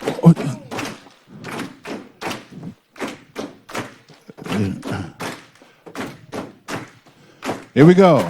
1, 2, 3, 4, and. What? Hey! What? I don't hear you. Yeah. Be crazy.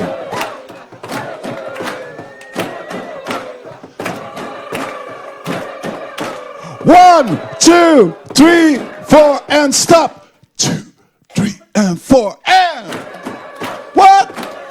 Say what? I don't hear you. 1, 2, 3, 4, and stop. Yeah, we're getting there. We're getting there. Okay, so we're gonna do this one more time. Yes, but I would like everybody to stand up if possible. Stand up. Yeah. You know? Because there's another thing, and it's called movement. You can, yeah, okay. There's movement. Ladies and gentlemen, there are people who can play music like, wow. There are people who can dance like, wow. But if that comes together, oh, then some people have a problem. So we're going to help each other. Don't laugh, please. I'm serious. No, so we're going to help each other. We're not going to be really dancing, but we're going to be stepping, yeah? Instead, the guy's there who has to do this, right? But the other one's going to, yeah? Step from side to side. And I'm going to step to the right at first. So for you guys, it's going to be to the left. You know the left?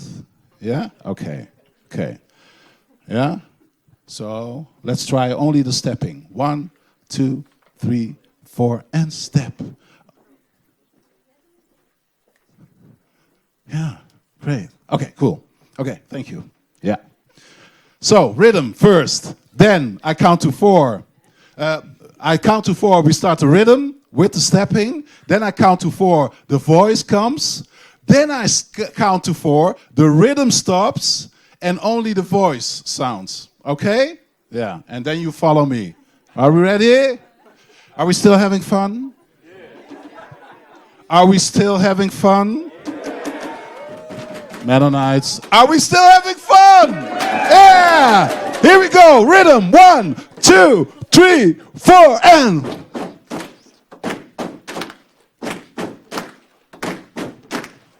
Yeah! Sound. 1, 2, 3, 4, and...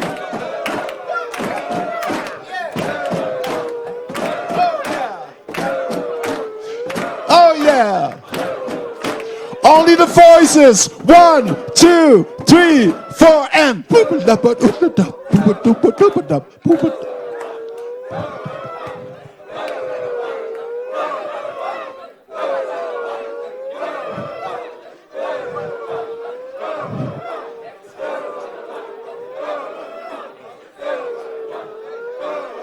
All together. 2, 3, and 4, and... Yeah! Oh! Yeah!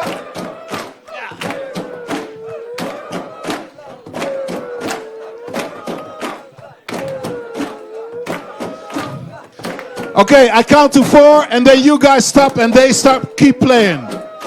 1, 2, 3, 4.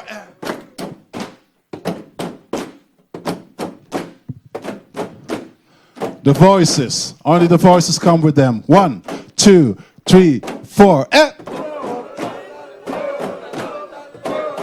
Wicka, wicka, wicka, wicka. It's like a rap concert.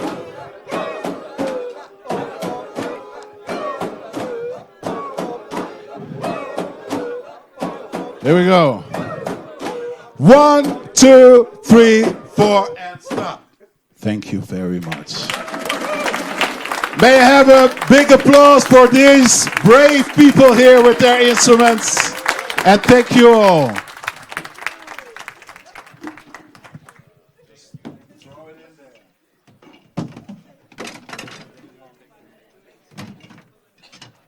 Trash percussion. Thank you, Sherwin. Thank you so much. Sherwin is one of the big peacemakers I know in this world, and he has this wonderful gift of, you know, even people where you think this person cannot move, he will move people and mountains by that. Sherwin, thank you so much. This is really great.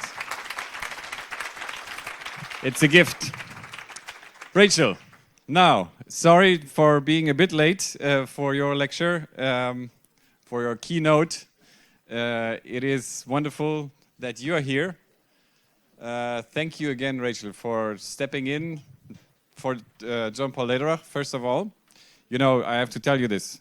Only 4 weeks ago, we asked Rachel, you know, are you willing to help us out? And I was really afraid to ask you because it's unpolite. You know, 4 weeks before you have a conference, immediately Rachel wrote back an email, sure, I will do it. And that was, I think that speaks a lot about you, about your passion, about your topics.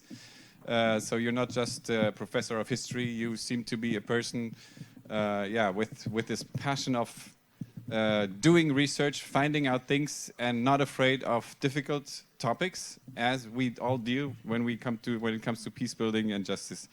You cannot avoid, as Ruat Transefort was reminding us also, you cannot avoid the ugliness, the pain, the suffering. Rachel, I will leave it like that. There's so much more to say about you, but you will also be in the workshops and people can approach you. And thanks for being here. Thanks a lot. Thank you and good afternoon to everyone. I want to express deep thanks to our organizers for bringing us together from so many parts of the world and for putting together a really rich program with the arts, with worship, and these many sessions that we have before us through the weekend. One of the themes of this conference is gender justice. We Mennonites regard peace and justice as imperatives for creating alternatives to violence. Violence is typically understood as having physical dimensions, for example, in wars or interpersonal violence or coercion, or even domestic violence. We've heard today a little bit about sexual violence and the wearing of black on Thursdays, where people are at risk for physical harm. But while Mennonites have sought alternatives to armed conflict and developed peace theologies around conflict transformation, we Mennonites have given less attention traditionally to other forms of violence. I want to focus specifically on the violence that occurs when people are excluded from our institutions and are discouraged from exercising their gifts, perhaps because of their gender or their sexual identity or other factors can enter in, age or physical ability. There are different possibilities, of course. Mennonites across our geographic and cultural contexts have already been working to remove barriers of sexism and racism, and this work is ongoing as peace building in all of our communities. Presently, though, the breaking down of barriers to be fully welcoming and inclusive of people who identify as LGBTQ, that is lesbian, gay, trans, bi, and queer, is contested in the Mennonite world. Just as some Mennonites historically have not welcomed women into leadership, many Mennonites today do not welcome those among us who identify as sexual minorities. For several years, I've been interviewing theologically trained Mennonite and Anabaptist leaders who identify as LGBTQ, particularly those across Canada and the United States who serve as pastors, chaplains, lay leaders, and theologians. Some of these are young leaders, still in their 20s. They are hopeful for future change in our churches, yet they are also troubled by histories of personal and collective trauma, yes, and violence. Amplifying their voices is what I want to do as an ally, and I invite you to join me in listening carefully to them. The Christian ethicist David Gushi, who is most closely associated with Baptist theological institutions, in his recent book, Changing Our Mind, calls on fellow Christians to end the marginalization of persons identifying as LGBTQ in congregations and church settings. He says that many evangelicals, historically and up to the present, have, quote, inflicted a damaging and ultimately un-Christ-like body of Christian tradition amounting to a teaching of contempt against sexual minorities. He continues, this teaching of contempt has been grounded in what is actually a relatively small number of biblical texts as they have been interpreted by Christian leaders. The church's anti-gay teaching was comprehensive. The church taught a disdain for LGBTQ people as a whole and all individuals in a group. The church at times was willing to welcome individual LGBTQ people into its fellowship, but this welcome was cautious, guarded.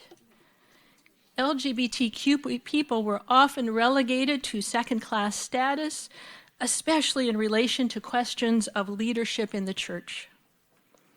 And when LGBTQ people were excluded or targeted by the state, few Christians could be found who would stand up for them. Professor Gushi concludes with this challenge to the broader church. Those who are being harmed don't want to wait long for those harming them to stop, and they shouldn't have to. In North American Mennonite settings, controversies have been especially intense over same-sex marriage and the hiring and credentialing of openly queer pastors. Hiring practices and ordination for LGBTQ candidates in Mennonite settings lag behind those of more progressive denominations. This is problematic, not just because it discriminates against qualified persons who feel called to ministry. It also contributes to disillusionment and disengagement within the Mennonite Church among those who regard discrimination based on sexual orientation as untenable.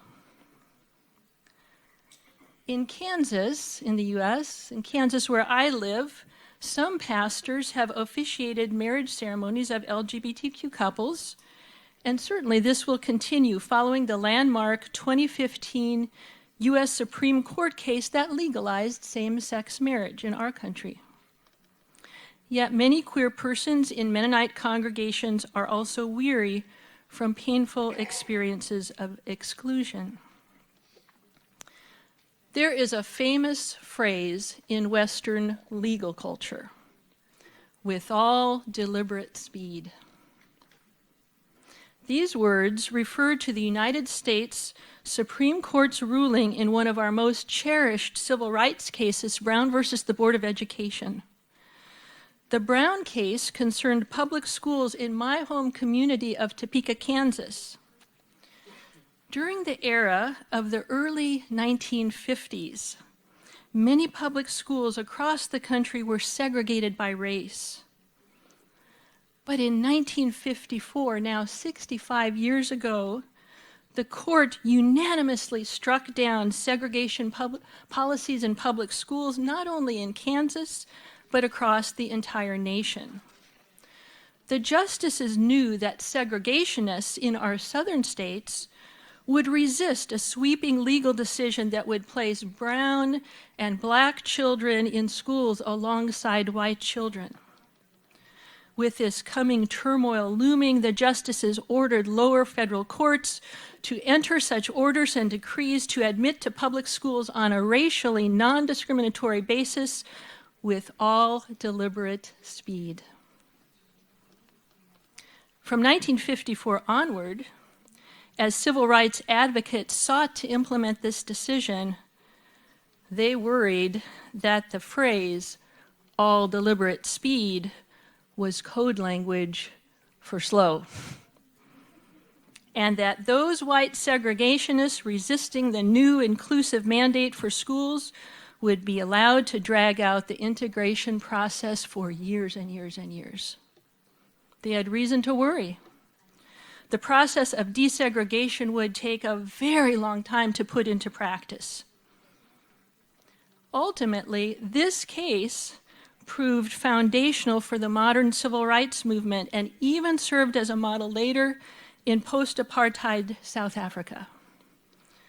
But at the time of this landmark ruling for desegregation in the US, the case's lead attorney, Thurgood Marshall, was dismayed by this court language when asked what he thought of the words all deliberate speed. He lamented, it means SLOW. Regarding LGBTQ justice, it's clear that there's been somewhat of an evolution in our own Mennonite churches, though slower certainly than in broader North American culture. Consider, for example, the experiences of Mennonite theologian and biblical scholar John Rimple, who came out gradually, at least to himself and a few trusted friends, as a gay man while in his 40s. At that time, he was chaplain at Conrad Grebel College in Ontario, Canada. Through the 1990s, he pastored the Manhattan Mennonite Fellowship in New York City, with few people aware of his sexual orientation and his struggles with expressing that sexual identity. Mennonite Central Committee, with whom he held a part-time position at the United Nations office in New York, did not know that he was gay. In 2003, when he joined the faculty of Associated Mennonite Biblical Seminary in Indiana, now Anabaptist Mennonite Biblical Seminary, he cultivated a quiet sensibility among those who worked with him that he was celibate in his Christian call to ministry. Now, in semi-retirement, he says, there's been a sea change in our culture, and as a result, he's become more transparent about his identity as a gay man, and also more convinced that he was earlier in his life about how this identity connects with his theological stance. Why has the church become fixated on the question of sexual identity, he asks, when there are a host of issues crying out for attention, some things we won't resolve, and we have to live with them. Why can't we live with this one? What can we learn from Christians among us who identify as LGBTQ? When is the right time to build up an inclusive church where all are valued and the gifts of all are embraced? For those of us who are allies, when is the right time to speak? Let me offer a glimpse into the life and witness of Anita Faust, a thoughtful, committed Christian living in Vancouver, British Columbia. She's pursuing a career as a registrar at Vancouver School of Theology. She grew up in a Mennonite church in Ontario and completed her studies at Goshen College in Indiana. From a young age, she had identified as a lesbian. As a young adult, she moved to British Columbia and eventually joined Christian peacemaker teams, where she served as a volunteer in Hebron in the West Bank. When that assignment had ended and she returned to British Columbia, she wanted to find a Mennonite congregation where she could be out from the start. She had a partner. To her great joy, a small congregation near Vancouver, Langley Mennonite Fellowship, offered a mostly welcoming place for her to worship and to share her speaking gifts. At the time, this was around 2007, Anita told the congregation, "It isn't necessary for me that everyone here be open and affirming, but rather to know that I am walking a faithful journey with God and that we can journey together even though we're not in the same place." When the Mennonite Conference of British Columbia then moved to sanction Anita's congregation for allowing her to preach, Anita and the Langley Mennonite Fellowship responded by embarking on a 2-year discernment process. During that time, her fellow churchgoers decided that she wouldn't be asked to preach until the community had made a decision through a painstaking method of consensus. She recalls that was a very difficult process for me, and it was also a time in which I was blessed. I experienced a lot of God's grace. People were being guided by what is faithful for us as a community rather than being driven by fear. In the end, the Langley congregation's process of consensus led to one man standing aside. He said, "I don't agree, but I'm not going to stand in the way." And a couple of people left the church. At that point, the Langley congregation wrote a welcoming statement explicitly saying they would not discriminate on the basis of sexual orientation when it came to church leadership. Now, a decade later, Anita is still part of the congregation. She's raising her 12-year-old daughter and her 9-year-old son there. Her journey continues with a sense of gratitude for the spiritual sustenance in that Langley Mennonite congregation, but also with a sense of the challenges that lie ahead as her children approach their teenage years. She explains further. "My biggest difficulty in raising my kids in Mennonite circles is that they are likely to run into homophobia. I feel quite protective of them. My daughter is starting to think or hear about these things, so I have to tell her that a lot of Christians and a lot who she will meet think that it's not okay for two women to be married or to be together. And that is very confusing for her because the question for her then is, well, then why are you involved in the church?"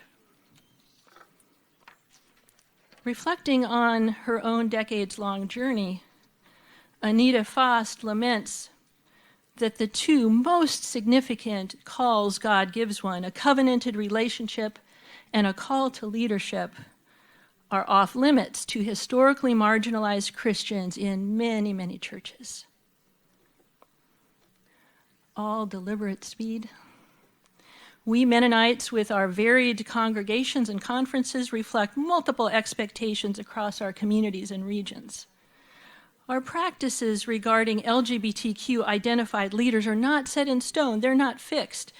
And so people seeking to use their gifts and talents, including those like John Rempel and Anita Faust, who resonate deeply in their bones with Anabaptist identity and theology, continue to bump up against barriers and discriminatory practices. I'll conclude this afternoon by noting several areas where we can commit our peace building, working with each other and others in our communities for gender justice.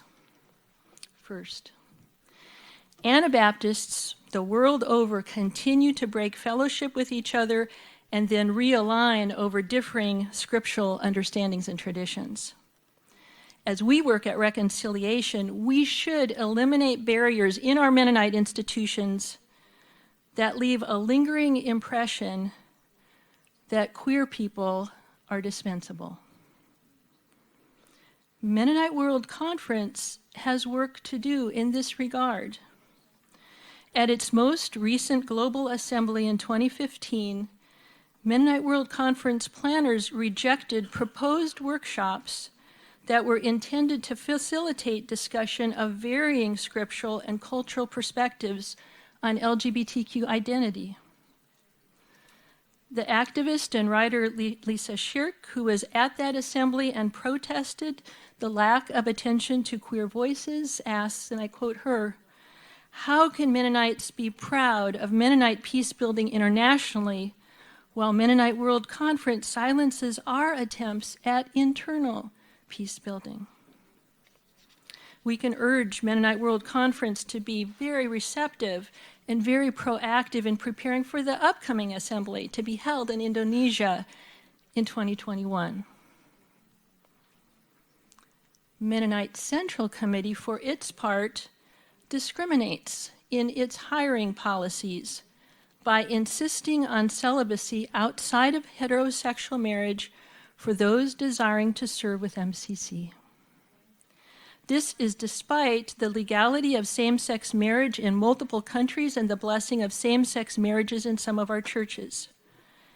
Denying its employees and volunteers full humanity undermines Mennonite Central Committee's stance for peace and justice. 100 years into MCC's history, this is a discriminatory barrier to service that we should push to end. And finally, queer people in many countries face threats and persecution, often state-sanctioned violence. Where people live in fear for freedom and their lives, allies are needed to assist them in reaching safe and secure communities. In Canada, for example, a nonprofit foundation called Rainbow Railroad is dedicated to arranging transportation for LGBTQ persons who seek to migrate to safer locations. In this year alone, more than 1,000 queer individuals from countries in the Americas, Europe, Africa, and Asia have requested assistance. Through partners and collaboration, Mennonite peace builders can support these kinds of actions for transnational human rights. How proactive are we in walking with people who've been marginalized in various ways? This is an integral part of our agenda as a people of faith.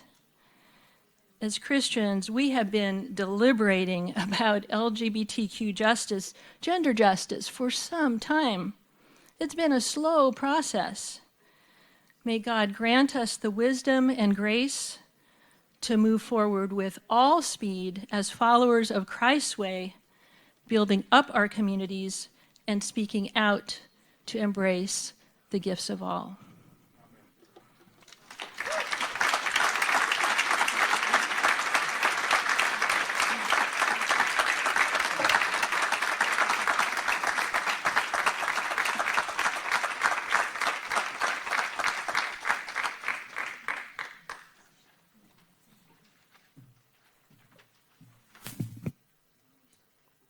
Thank you. Thank you, all of you. 6 o'clock almost, time to eat. We will just stop here. You know, we had so much more prepared, but we will not do that. No, honestly, we are at the end of this program. Except we would, of course, love to make more music with Sherwin. But maybe you can hang around a bit with us and come on, at least we have to eat together. You have to eat something.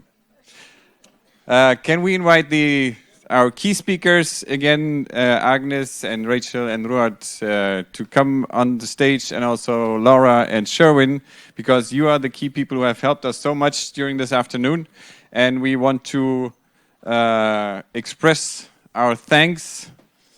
Can you squeeze here? Laura, come. Thank you. So, one more time, not big words, but a big applause from all of you. And you can hand it out.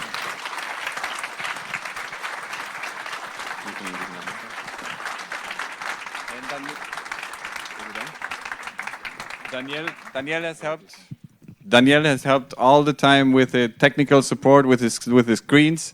So he has the privilege to say thank you personally to these people. And as you see this gentleman here discussing with Andres the difficulties and challenges of communication, this is Paul, and he's here with Irma, and this couple is responsible for all the communication that we see, the filming. We were not able to do live streaming, but there will be a documentation. And you will be able to see that on the website. And Paul and Irma, thank you for being here and helping us with that. Thank you so much.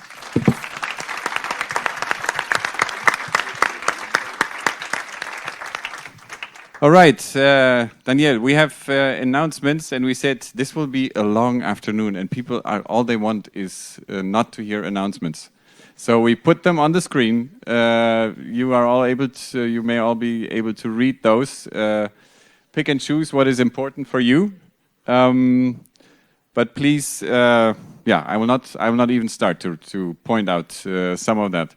One thing is photos. Jan Willem Steenvers, can you stand up for a minute so that people can see you? This is Jan Willem Steenvers. He's not just a bus driver, he's also a photographer. He is another Steenvers. You have to understand, not every Mennonite person in the Netherlands has the name Steenvers. But there are some. So this is another Steenvers. Jan Willem is taking the official photos and... Okay. Another Steenvers. What is your name, Andres? Last name? No, I will not ask. So you are taking the official pictures. We want to make sure if you don't want to be on a picture, these pictures will be published on the website and so on. So if you don't want that, then please talk to these two Steenvers people. Or any other Steenvers you might find, I think. All right, that's the only thing. We will be here together again. If you want, you are most welcome for the concert tonight. We have understood already that peace has all to do with arts, and that arts and creativity is what helps us to bring peace and work for justice. So be invited at 8 o'clock, music. You see the grand piano is already here. Music by Schubert, Debussy, and others feel welcomed. That is it, I think, for the time being. As you will walk out of this room, there will be people. If you don't receive one of these little gifts, please ask for it. We have heard about this campaign of the World Council of Churches, Thursdays in Black, and it's against sexual violence. It's a campaign that is growing rapidly, and there will be buttons be handed to you, so you are reminded about this campaign, and if you like, take that as an initiative back home. Workshops start right here, right? So let's have a short moment of prayer, and then you are dismissed. Thank you for your patience, for your willingness to sit with us here for a long time. But I have the impression it was a very rich afternoon and a good start. Thank you very much, and Andres will lead us in prayers. Can we just, for this final moment, can we just stand for a moment, as you may?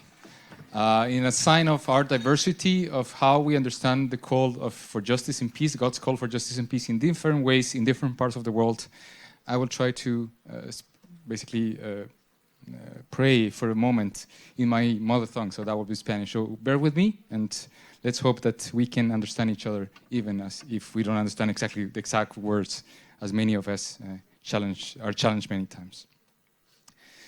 Dios de paz, gracias por la oportunidad que nos das de estar aquí. Gracias por la oportunidad de, con esta gran diversidad de personas, contextos, trabajos, experiencias, de poder encontrarnos unos a otros, unas a otras, abrazarnos y poder tejer relaciones, poder tejer y ser testimonio de tu reino en esta tierra. Permítenos en estos días que vienen de conferencia entender los regalos que nos das, las bendiciones, las buenas prácticas como constructores y constructoras de paz. Ayúdanos a aprender de ellas, a hacerlas crecer, a motivarlas. Dios de paz, pero también de compañía. Ayúdanos y guíanos en los momentos difíciles, cuando tenemos que confrontar heridas, traumas, que no solamente están fuera de nuestra iglesia, de nuestras comunidades, sino que están incluso adentro y de los que hemos sido parte de ejercer formas de opresión y violencia.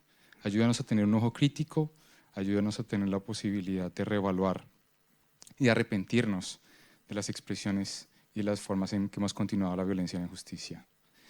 Dios de transformación, consolador, danos la fuerza para transformar estas realidades de injusticia en la medida en que también somos transformados en el proceso, como hombres y mujeres, como personas que somos parte de tu reino, rompiendo exclusiones, rompiendo y resistiendo estas formas de exclusión y nuevas formas de segregación y de violencia.